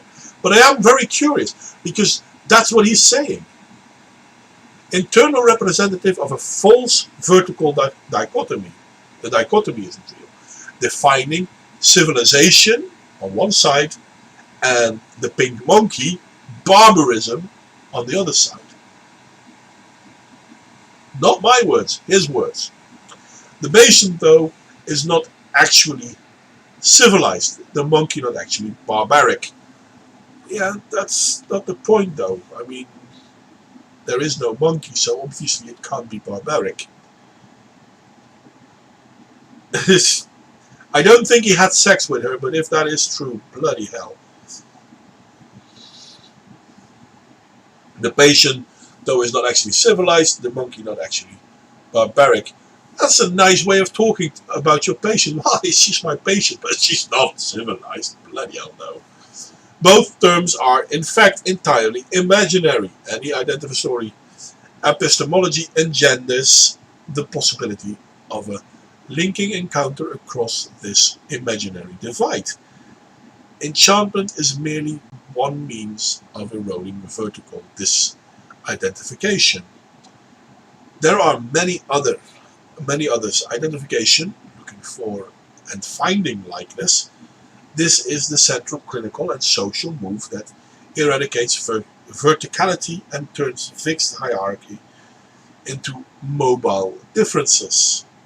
This kind of clinical work, dismantling perverse structures, organized around an epistemology of entitled dominion, turns interior vertical maps into interior horizontal ones. As such, this works eliminate at least one psychic receptor site for parasitic whiteness. Where? What? How? In this whole example, where was the parasitic whiteness? Replace repulsion by desire and fear by delight, and a portion of what was once preserved maps turns horizontal. For the one reviled monkey now dazzles, now an icon of vital possibility instead of devitalized excess. And with that transformation, parasitic whiteness loses some access to a now susceptible house. What parasitic whiteness? And in all fairness, do we understand why she at one point reviled the pink monkey and now seems to think the pink monkey is dazzling? How does this move onward? Because, let's be honest, sexual deviancy can indeed be a problem for a person. So to pretend that this isn't a problem, yeah, it might fit a certain social narrative, but apparently she felt that that was a problem at one point in time, so why is it no longer a problem. You can blame Raoul for that, but it started before Raoul was even there. And now she let go of some of her inhibitions, fair enough, and she found a new partner whom can deal with these removed from reality inhibitions just fine for the time being. Anyway, psychoanalytic work then need not properly target whiteness itself here. Instead, it can effectively target the psychic receptor sites that provide whiteness, the anterior vertical mapping on which it depends. But how, in your example of the pink monkey, is there whiteness? The vertical map disrupts the identificatory bond that might once have bound subject to object. You know what? I'm not even going to continue with this one. This is hindsight 2020. I've seen this with these loosely relatable words. I'm going to pretend to explain this, and then I said it's explained, therefore this is it. Diminish the spread and influence of these anterior vertical receptors sites, and indirectly the parasite of whiteness is dislodged, loosed, itself becoming susceptible to exposure as a differentiated and alien presence. I haven't mentioned it, it wasn't part of it, but because of it, boom, all of a sudden something else happens, and that something else destroys this. And if you're willing to believe that, did you know that I have a suspension bridge that I really need to sell? By the way, I really need to sell it soon because of, costs and whatnot. You can make money off that bridge. And I need to know if you want to sell it. I need to get started on painting the outside of the bridge, because what color do you want me to paint it, and when can you buy it? Something like that. And yes, I know I don't have a bridge for sale. But this is what he's doing. He's telling you a whole story, then pretends to put some words in that explains why this has to do with what. Where to stand, on what stable platform to turn whiteness into an object for thought. One must first look for a point of stillness. But this whiteness isn't parasitic whiteness, but it's still whiteness with a capital, isn't it? That's weird. After all, whiteness in its mature form generates a volatile totality from which there is no clear exit, no clear escape. Bullshit. That is an assumption made by your way of thinking. You haven't even been able to define whiteness. To pursue that exit, to hope for an even temporary escape, of getting outside and looking back, of seeing where you seem to have been, depends, I think, on a kind of conceptual mobility, a willingness to use metaphors and similes for only as long as they serve, and then to move on. And painting is a tough job, yeah, sure. Can't do that all by myself. I think on a kind of conceptual mobility, a willingness to use metaphors. For me, here, the most important of those metaphors have been parasite, mapping, and verticality. Oh, wait a second. Parasite, verticality, and mapping are metaphors. They talk about something else, which, by the way, also hasn't really been clearly defined. Each seem to me both stable and elastic, capable of simultaneously supporting thought and providing a jumping off point whenever that support felt exhausted. So it is something that I can see as real until the moment I don't need it anymore. And of course, psychoanalysis provides sometimes, other than similes and metaphors, it provides a reliable theoretical technical structure, one we can count on, one that, in spite of its limitations, will hold up, has held up, as we all try to achieve the requisite conceptual, emotional, and personal nimbleness to grapple with our whiteness that, whoever we are, infiltrates our interior and exterior surrounding. So, basically what he's saying in his concluding note is that there are terms we use, metaphors, and we use them subjectively until we no longer need to use them subjectively, because then we jump over to new terms we will use subjectively until we don't need them no longer, and then we jump off to new terms subjectively. But all of these things can help us find a way to deal with parasitic whiteness, which is a conceptual thing, and we can use as a jumping off board whenever we want to. The Long War Against Slavery. I haven't read that one. Curious about that one. Maybe I should. But then again, there's, by the way, there's in the Netherlands a professor. No. Retired professor wrote a book on slavery.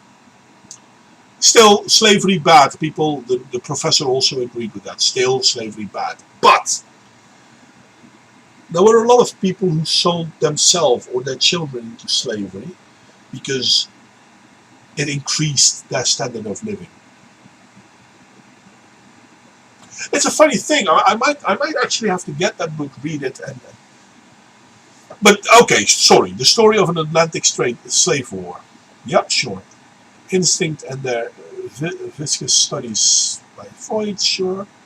Whiteness as a property, or Harvard Law Review, yeah, sure, why not? Slow violence and the environmentalists, slow violence and the environmentalism of the poor. I don't know that one. But if I look at this one, Harvard Law Review, Freud, obviously Freud. This has nothing to do with the long war against slavery, which actually happened. Let's be honest. The English Navy actually spread blood to end slavery. Never mind. But I don't see how this has to do with psychoanalysis. Freud, obviously, yeah, sure. Whiteness as a property, Harvard Law Review. I don't understand how that has to do with anything, but sure, why not? The slow violence and environmentalism of the poor. Now, this might be interesting, so I might look into that one. It doesn't make sense. It seriously doesn't make sense. So yeah, I mean, I have to look at this. Is so beautifully a nonsense word salad that, yeah, sure, you can pretend that there is wisdom in it, because you can make everything out of it. After all, whiteness in its mature form generates a volatile totality from which there is no clear exit. Of what? No clear escape. Of what? Of whiteness? But you haven't defined whiteness yet. The paper is done, but you still haven't defined whiteness. And you haven't defined parasitic whiteness. But yeah, after all, it's not parasitic whiteness you're talking about, it's whiteness you're talking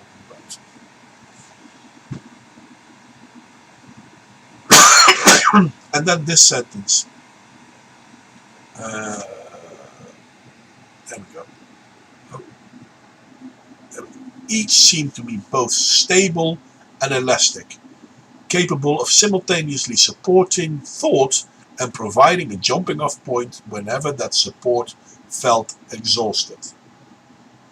So basically, it's real, but it's flexible.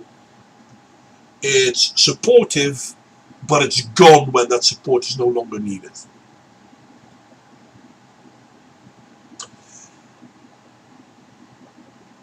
In my non-pro opinion, this guy just hates himself for being himself. I'm not sure he hates himself for being himself. I seriously do not think that this is a self-loathing white guy. It's possible, don't get me wrong, of course it's possible. I don't think it is. What I do think, and I'm going to stop showing this because fuck it, it's not worth it anymore. But what I do think is that this is someone who's trying to capitulate and earn on this whole bullshit. To give a form of peer-reviewed science accreditation to this nonsense. And Michael, I would love to write a paper and get it published, but I do not have, how do you call it? I do not have a doctorate, basically. And okay, I just got a message from Ludicrous that he has a perfectly way to end the stream. So let's see if I can find that post. Here we go. Okay. Are we going to end the stream already then? That's then the first question. Well, we may, because let's be honest, we've said everything we wanted to say.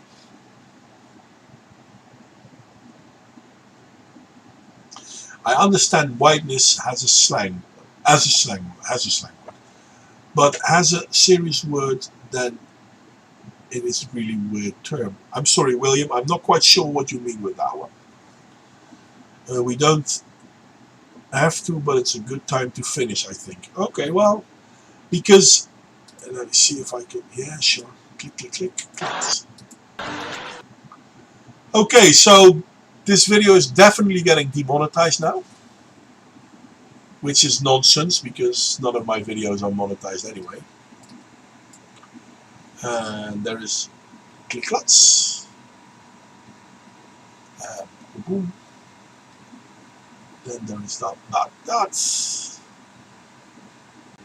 I'm moving to this one. This is not my work. I'm going to use the work of someone else, but I've been told that this is a very nice ender, so let's give it a try, shall we? Now, I'd like to do a song now. Now, this is any Bryan Adams fans in? Yeah, well, I mean, man is a genius. He's a modern poet of our times, and no, he is. So I've written a tribute to the man. This is a little racial harmony song for Bryan. Hopefully, record it one day. This is a homage, if you will, to the great man. And this is a racial harmony song. This is called "Hats Off to the Zebras."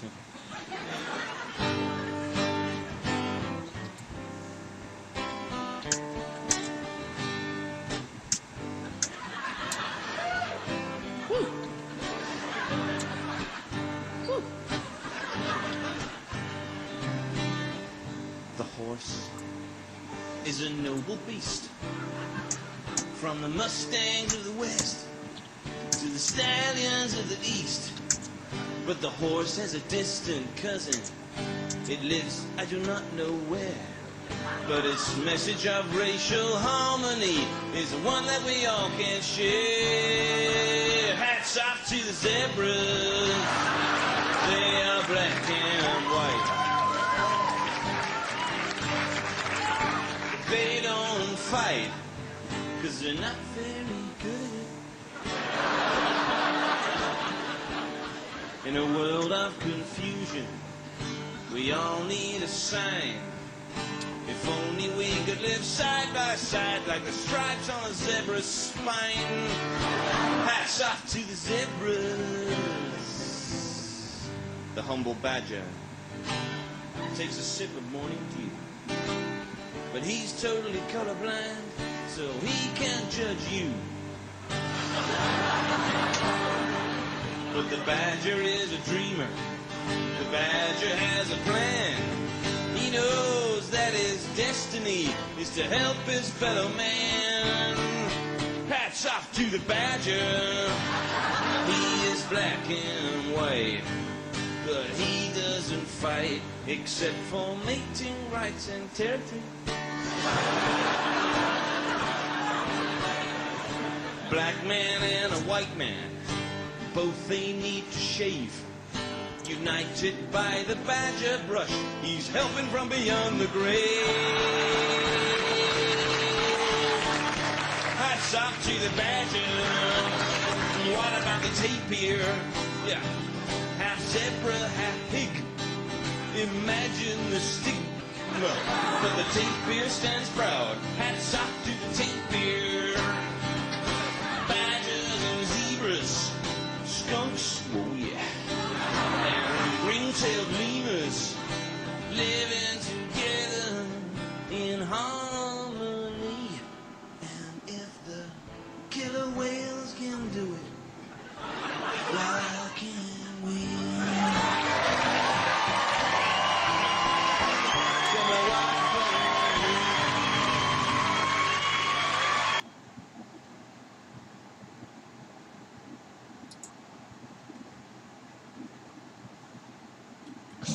We as humans have got this unique. Whoops.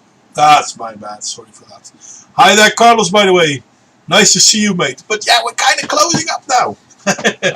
Anyway, William Carson. But I tried to say someone using the word whiteness in a casual way, but trying to use it as scientific word, it really falls apart. Well, yeah, you're right. I mean, at some points it's a big deal, and at other points it's, well, but that's I guess the elasticity of the term, because sometimes it is a big deal and sometimes it means nothing at all. How have you been doing though, Carlos? I haven't seen you in a long time. By the way, guys, if anyone wants to join in with the chat now, you're welcome to. But it is interesting how, if we follow the science, we really get fucked up. Because, come on, seriously, parasitic whiteness, and then the examples he gives are nothing to do with that at all.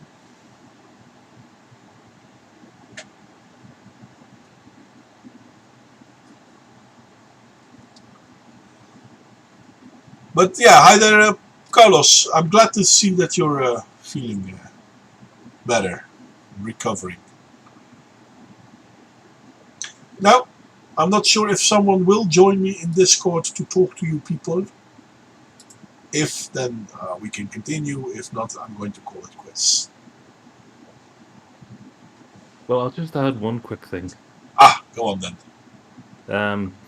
Yeah, I'm not a psychoanalyst, but my own reading of this is that I think it's guilt.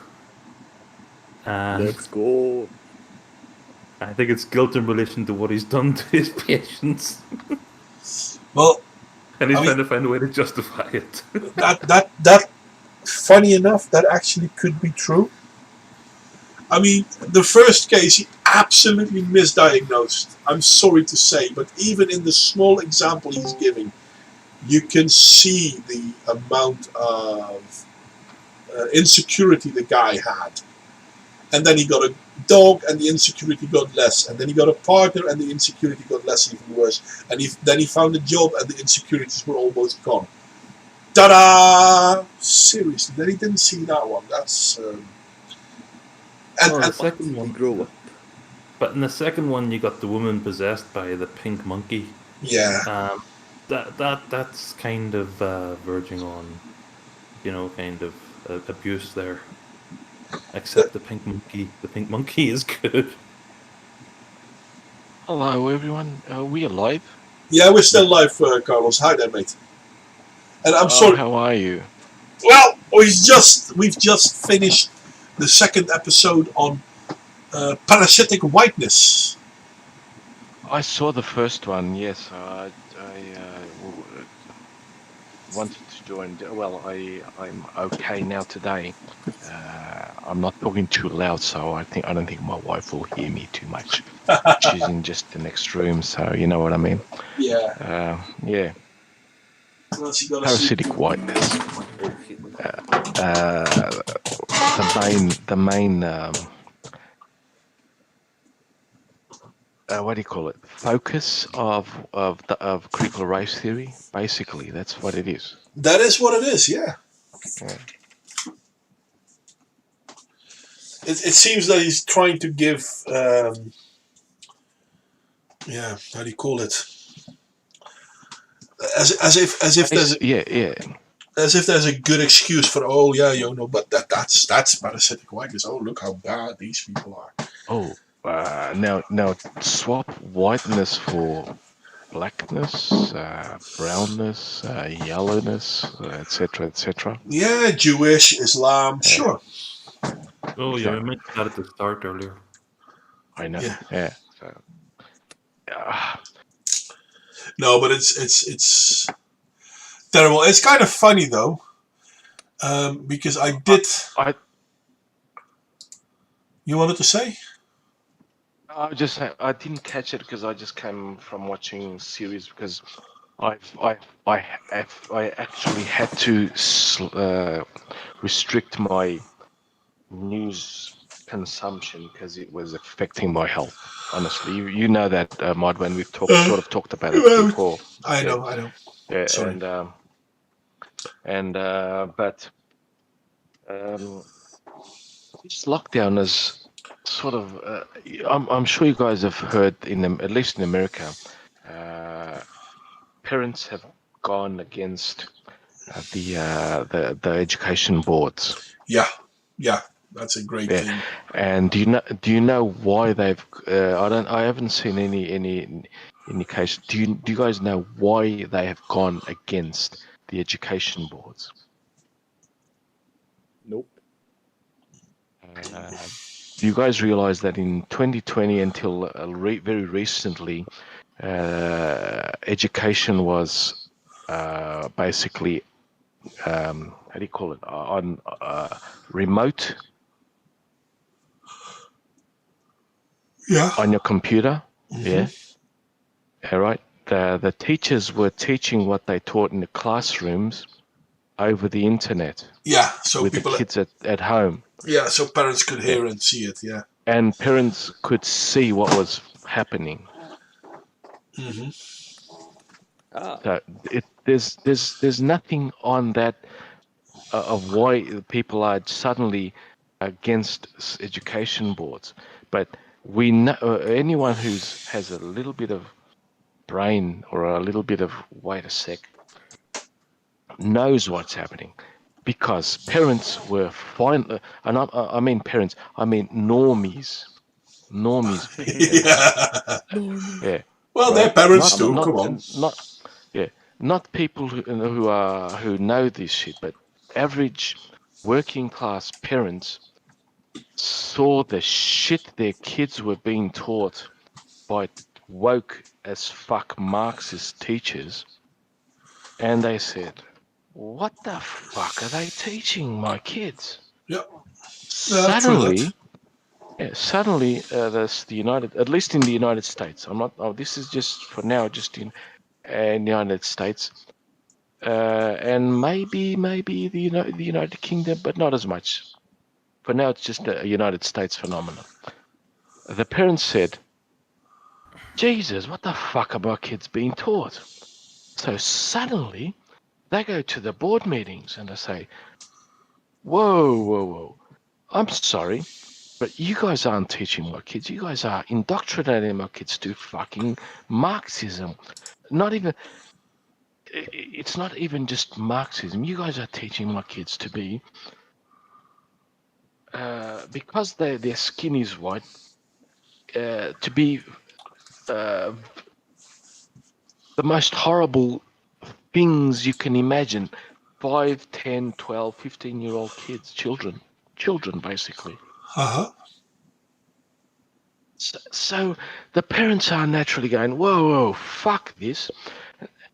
And then you have the homeschoolers, which go to those meetings, and the homeschool children, which have been actually taught shit and to think for themselves. And I've seen videos of 11, 12, 15-year-old kids roasting the education boards. I'm sure you Yeah, guys have seen that as well. yeah, I've seen a few. Yeah, That is bloody brilliant. And I am livid at this shit because my niece in Spain, she lives in Catalonia. yeah, She's not just my niece, but my brother-in-law and my sister-in-law. They are being fucking brainwashed into that shit. yeah, They've gone so far as to change her birth certificate to put my niece as male. Fuck this! I've been a bit up. I've had a few arguments with my wife and even my kids and that, because they think they're progressive, but well, at least my son isn't. But my daughter, she doesn't see the shit that's been going on. She will, but and I've warned them if they ever try, because my niece is what 11, 12, so hopefully she will grow out of that. And when she hits puberty, she'll suddenly realize that shit, I'm a girl, fuck that. But if they indoctrinate her to get chemical castration, basically, I will fucking freak out and I will blow up in them. I will not hold back. Honestly, I can't stand this fucking shit that's happening. Who knows? Children, Maybe we are wrong. children have to be children until they're at, I'll give it 16 years old. yeah. Then they are sort of old enough to sort of decide. It's not right. I'd say 18 years old, but 16 is the minimum legal age and that. And I'd push it up to 21. I'd push it up to fucking 35, honestly. In this generation, you see 35 fucking year old children, basically.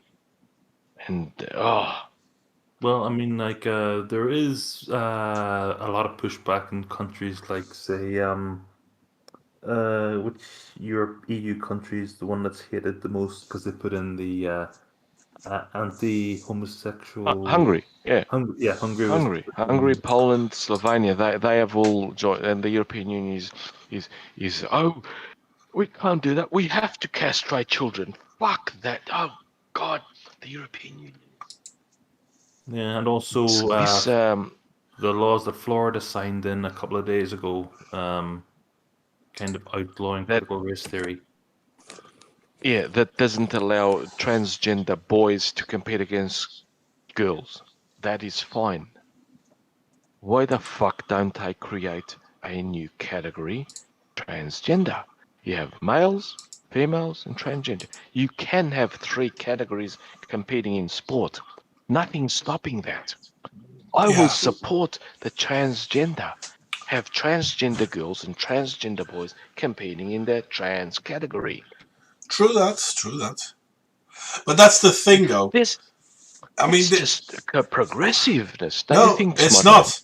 Yeah. It's not. It's not. It's not because you're a bigot. Because a transgender man to woman exactly, is a woman.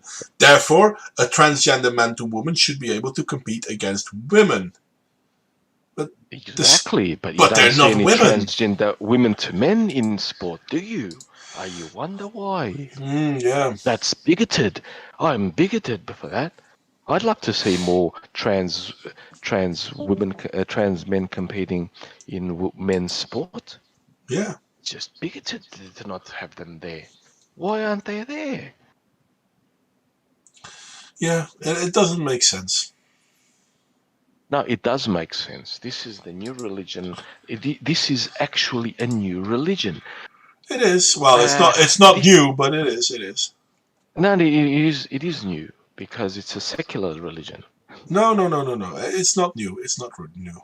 I mean, we see new parts of it, but seriously, this is what Mao used as well. This is what Lenin used as well in different ways, but it's not new. I mean, Indeed, you saw that we would see. I remember growing up. I'm sure you're sort of close to my age, by the way. Remember the Eastern European women's athletes in power sports. From the Soviet Union, from etc., from the Eastern Bloc.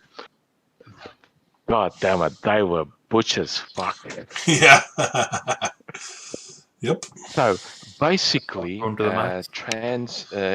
trans women in women's sport are the same as steroid users. Why the fuck don't they allow women to use steroids to become the same level of testosterone as trans women?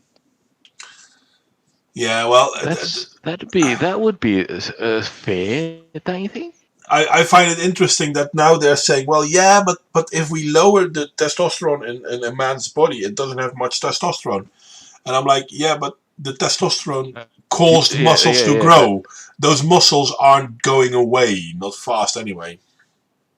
Exactly. But what they're not telling us is that Lauren, what's her name, from New Zealand, Yeah. the level that they allowed her to compete, the testosterone level, is 10 or 100 times, I can't remember, 10 times greater than they allow for natural women athletes to compete. It was 10 But times. natural women can only have in the tens, right?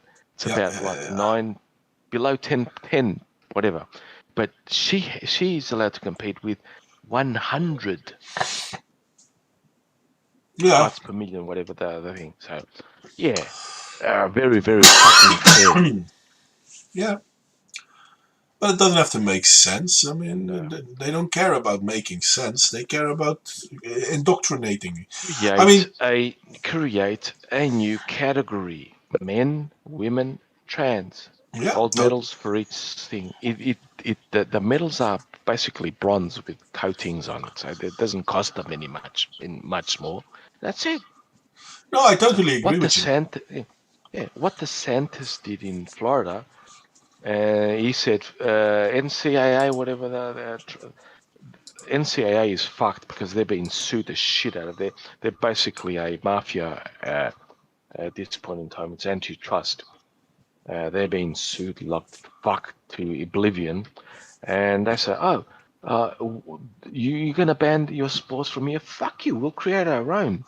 Basically, it's basically fucking awesome. Yeah. No, that's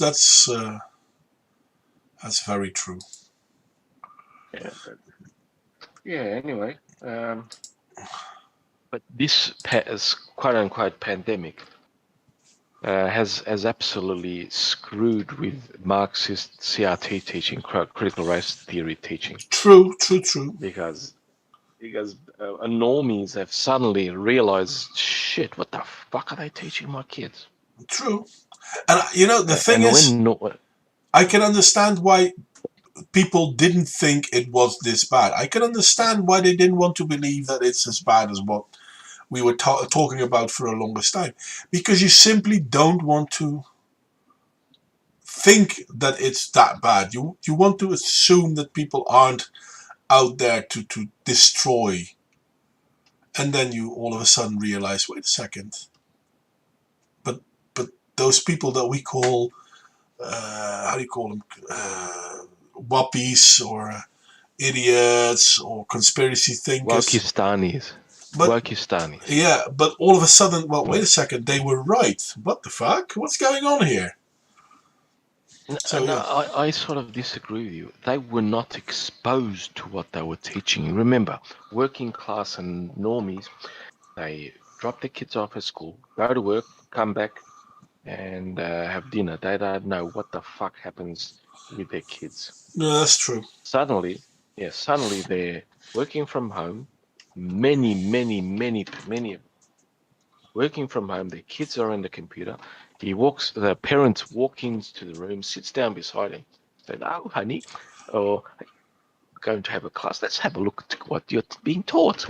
And they assist the critical race theory lecture, the indoctrination. And they said, Jesus, we're fucking paying for that. Yeah, no, that's true. That's very true. Remember, social media is not where the revolution happens. Where the revolution will happen is when the fucking normies get to know what the fuck's happening around the world. This is the scenario. 90% of people, 10% are on social media, but 90% of people go to work, do their jobs, get paid, go to their holiday spots, send their kids off to school, and that their kids show no sign of indoctrination. It is only when they get into university and they really get ultra radicalized that the shit hits the fan. But then it's too late. Mm-hmm. And then the kid, the parents are oblivious because it doesn't affect them. It doesn't affect them in any absolute way. Once it touches them in the it's like let's see, it's like a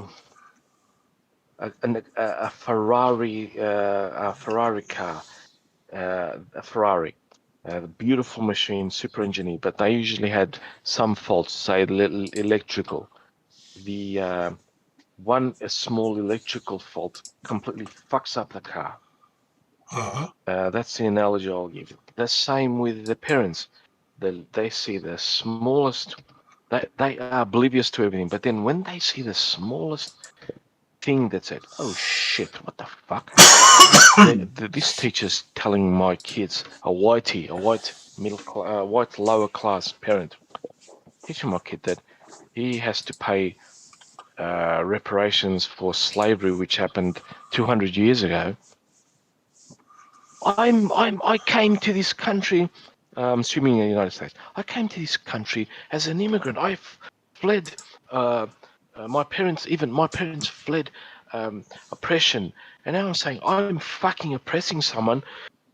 No, fuck off. That's what's happening in school board meetings across the United States. At least it will spread. Honestly, it will spread because we have to admit the United States is at the moment still, and I predict until December at least, the beacon that we can see. Once there's absolutely no way that the mainstream media from every other place in the West, not in the East, in the other countries, just in the West, can avoid and avoid the shit. We have to show this shit because it's inevitable.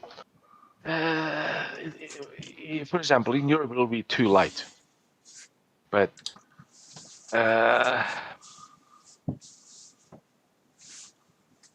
China released the ultimate black pill. It's not even red pill. It's beyond red pill to the world. True. They accidentally did that. Because CRTs, the Marxists, and that suddenly now have this floodlight the size of 3 galaxies pointed at them, and they are things will happen towards the end of this year. And honestly, as a person that's living in a very rural area, I am being a bit selfish now, but I don't give a fuck what's happening in cities. In fact, my son lives in the city. Sad, you'll just come out of it, but see what I mean? Mm-hmm. It's the ultra elitist middle and upper class elitist scum, which I can't call them anything other than scum, that will cause their own downfall. Because us normal working class people, we will survive. We can survive. We have survived purges in the Soviet Union, purges in the 30s Germany. I'm saying that because you won't get demonetized, by the way, my friend. Don't worry, That- it's already demonetized. But Too late. yeah, but still, they won't take down this video. And other catastrophes, we will always survive. It's those specific. Hey, they stormed the Bastille in France for a reason. It wasn't because of the plebs. It wasn't because of the rabble that we are. It was. See what I mean? It's gonna happen again. True. So yeah. Well, it seems to be Anyway, we're happening towards it fast, to be honest. But sure, what did you want to say? yes, it is. No, yeah, it is far. It's the peak will be the end of this year, December. Things will happen after December. Things I don't know. I hope I am so fucking wrong, because I am a fatalist. You know that, by the way.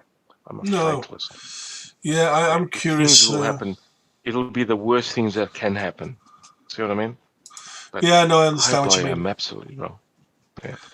We'll see how it. But yeah, goes. that's my thing, and I don't. I'm not advocating for people that do not want the vaccines for COVID to do that. Everyone has it. I had mine. They are safe.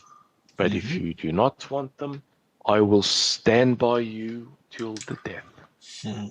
That's my position. I Good had test them. work. But you are not compelled to have them. That is my position, Well, let's. which is a good, yeah. But I will not have the fucking vaccine passport. Fuck that! I'll throw my mobile phone into the river, and I have a stream just at the bottom of my garden. Yeah, it's. Yeah, good luck putting a nap in my Nokia 3310 new or whatever. My dumb phone. Yeah, it's double, but I already said if Yeah, the government wants me to be a criminal, I guess I have to be a criminal then. exactly. Yeah. Well, don't worry. By November 2022, the this malady will have expired itself, because it's getting more and more virulent, and more virulent maladies. They are very, very short-lived.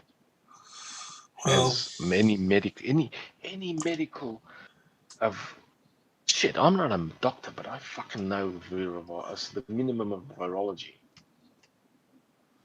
Yeah. Anyway, enough of this well, pessimism. it's a whole new stream we could do. I mean, if you want to, you're more than welcome. I think we should save that for next week. Exactly. Yeah. Anyway, just so guys knows, I've not I not been very active in social media because it just was too much, and still is too much. There are days when I just like I want to get on Twitter, for example. I'm still not very, very active on Twitter, but I want, because I get all archaeology news from Twitter. That's the main reason. One of the main reasons I log on to Twitter, and that. Yeah, I hardly Yeah, look at it. yeah, Facebook. I basically post either my cats or recipes that I make. And YouTube, I watch you guys, obviously, because I love you all. And I watch basically either restoring stuff, cars, motorbikes, food, and then yes, I always catch up on stuff, because I'm not gonna be an ignorant person. I catch up from all sources, left, right, center, ultra commie, ultra fascist, and that ultra Nazi. You know what I mean? But Yeah. yeah, but minimum because other than that, good news. I got my full motorcycle license this Oh, year. nice. Congrats. My son got it. Yeah, my son got it before me, which I am absolutely proud of him.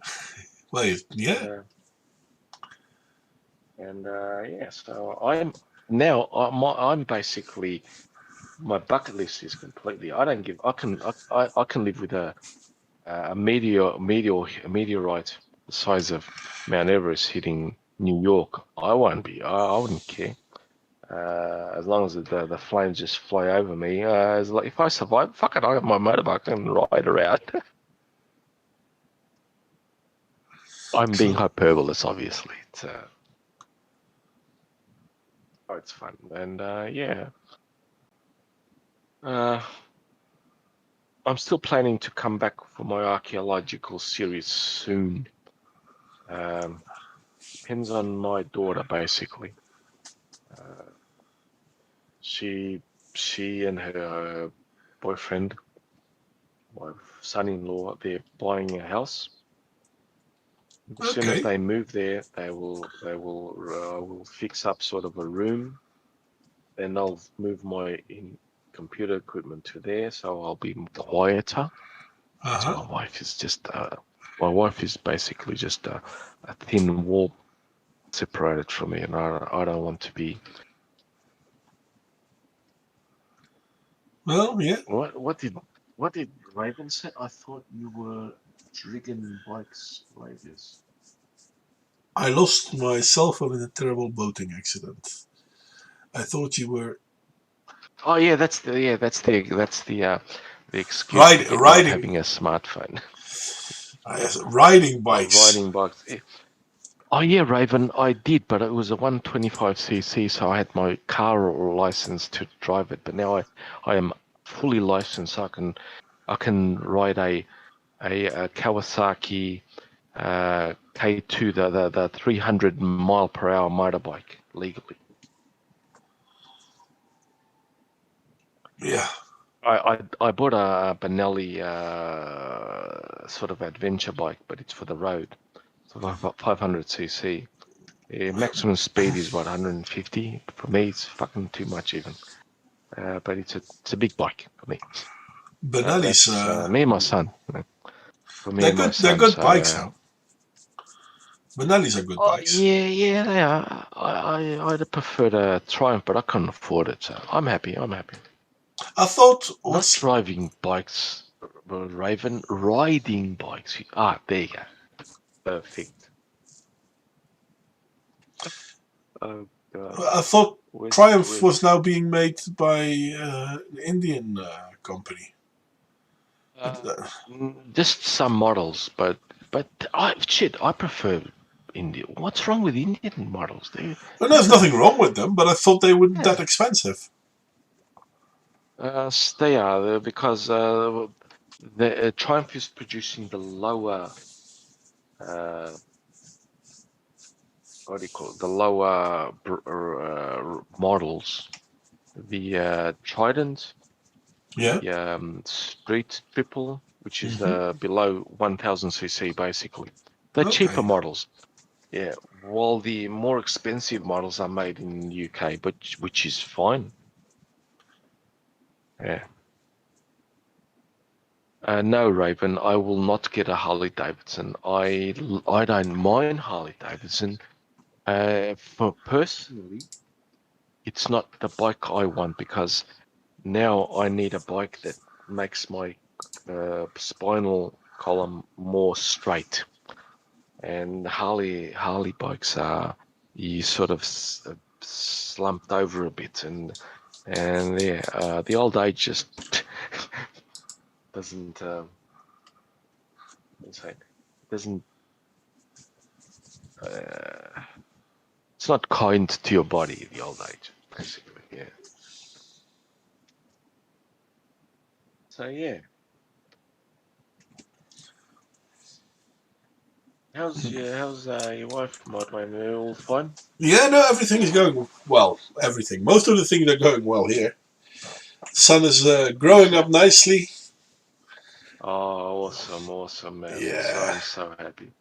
Much send my absolute love to you, to them. I'll let them know. No, I don't Uh, think uh, my son knows you. So, but my wife does, so that's good. no, but your son, all my love to you guys, to all of you. Thank you very much, mate. Uh, Yeah, Uh, thanks. enjoy the innocence of a child as long as you can. yeah, it is. It's the It is a good thing. most. It is what, in fact, it is. Well, in my perspective, it is what I lived for, and I still do because I love. Oh, God, I love my children, both of them, and everything that is mine is basically theirs. I work for them. I live for them. That's me. I'm, I'm a mother, father hen, basically, to my children. Without shame, I'm proud of that. My children. So yeah, that's how I think. It is awesome. Anyway, my dear friends, I'm gonna go offline now. Yeah, It's been an honor talking to you guys. yeah. It's good to talk to you again, mate. I Thanks, Carlos. I I will try and as much as I can to do it, but sometimes I just the struggle is hard. Every new day is a But new day, mate, and every day is a yeah, new day. We all have exactly. our crosses to I bear. yeah, I've improved a lot since basically spring to now. But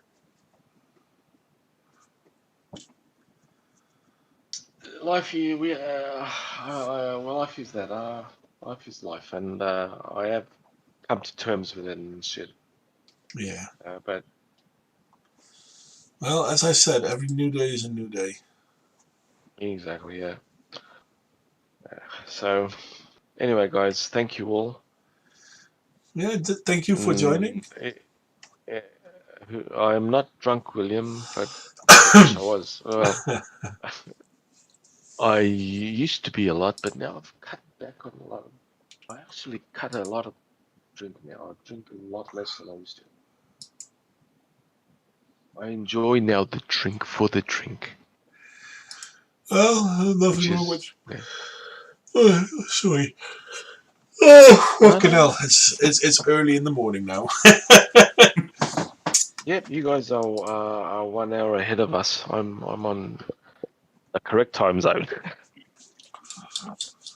I always joke about this. I love this. Yeah, I just have to see if I can, because this year no, because this year's still fucked up. But next year I will. Me and my son, I want to ride with him. Do a lot of some tours with me and him. One of them I have to do either way. I want to do the national tour, the national road tour in Portugal, which is one of the longest roads in the world. Uh huh. It's basically the European or the Portuguese Route 66. It starts at Chaves, which is not far off from here. It's 738.5 kilometers, Mm-hmm. the same road. Talked about that doing.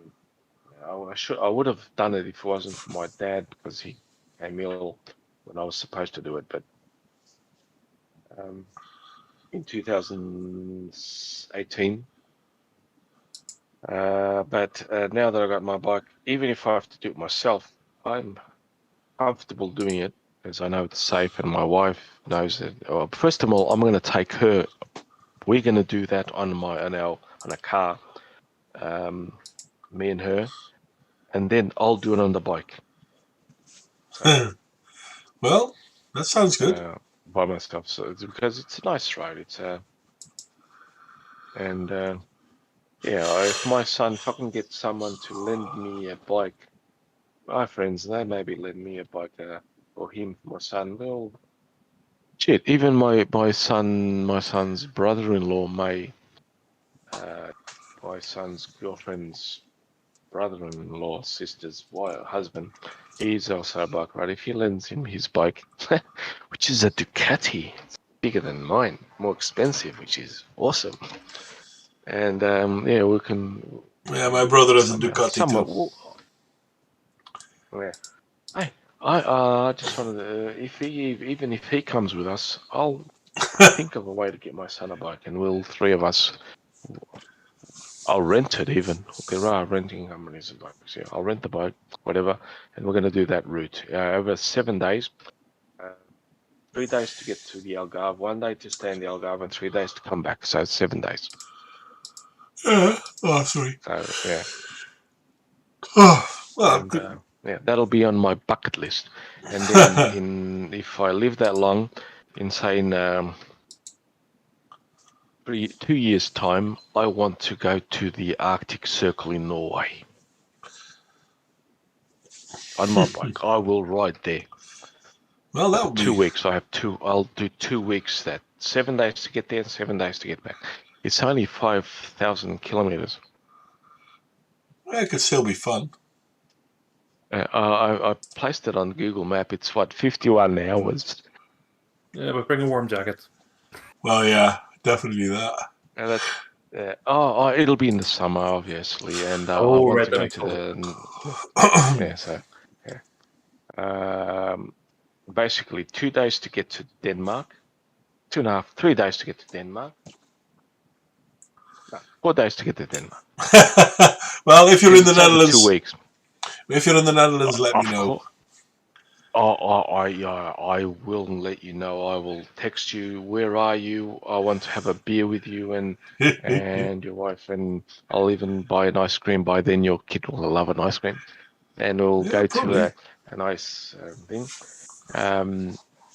Yes, because I'll have to pass by there. So it's 15 days. So it's 7 days to get there, 7 days to come back. So yeah, Right. I've sort of come. I'll just. I know how long I'll have to ride, so yeah, that's my plan. Anyway, it's a good time for me to call it quits because. Yep. You do that, by the way. Oh, sorry. I one day before we got Raven, one day I'll have to talk to you. Get to know how to get again. I've forgotten all that shit. How to sounds from other browsers onto the stream and shit. It's YouTube has fucked up streaming, I think, and I need to get back in. So I might need Raven's help again, and you might, Wayne. So I can stream sounds and music and videos and shit again. Always willing to help. Always willing to help. When the time comes, I will ask you guys for help. So yeah. Yeah, always willing. But having said Anyway, that, my dear friends, it's a good time to call it quits. So I'm going to say bye-bye to the stream. Thank you all for joining me. Thank you, Carlos, for joining me in here, and William, and Lucas. And I hope to see you all. Sorry? I'm there too, somewhere. Yeah, that's why I said thank you. And everyone in the chat, thank you for contributing.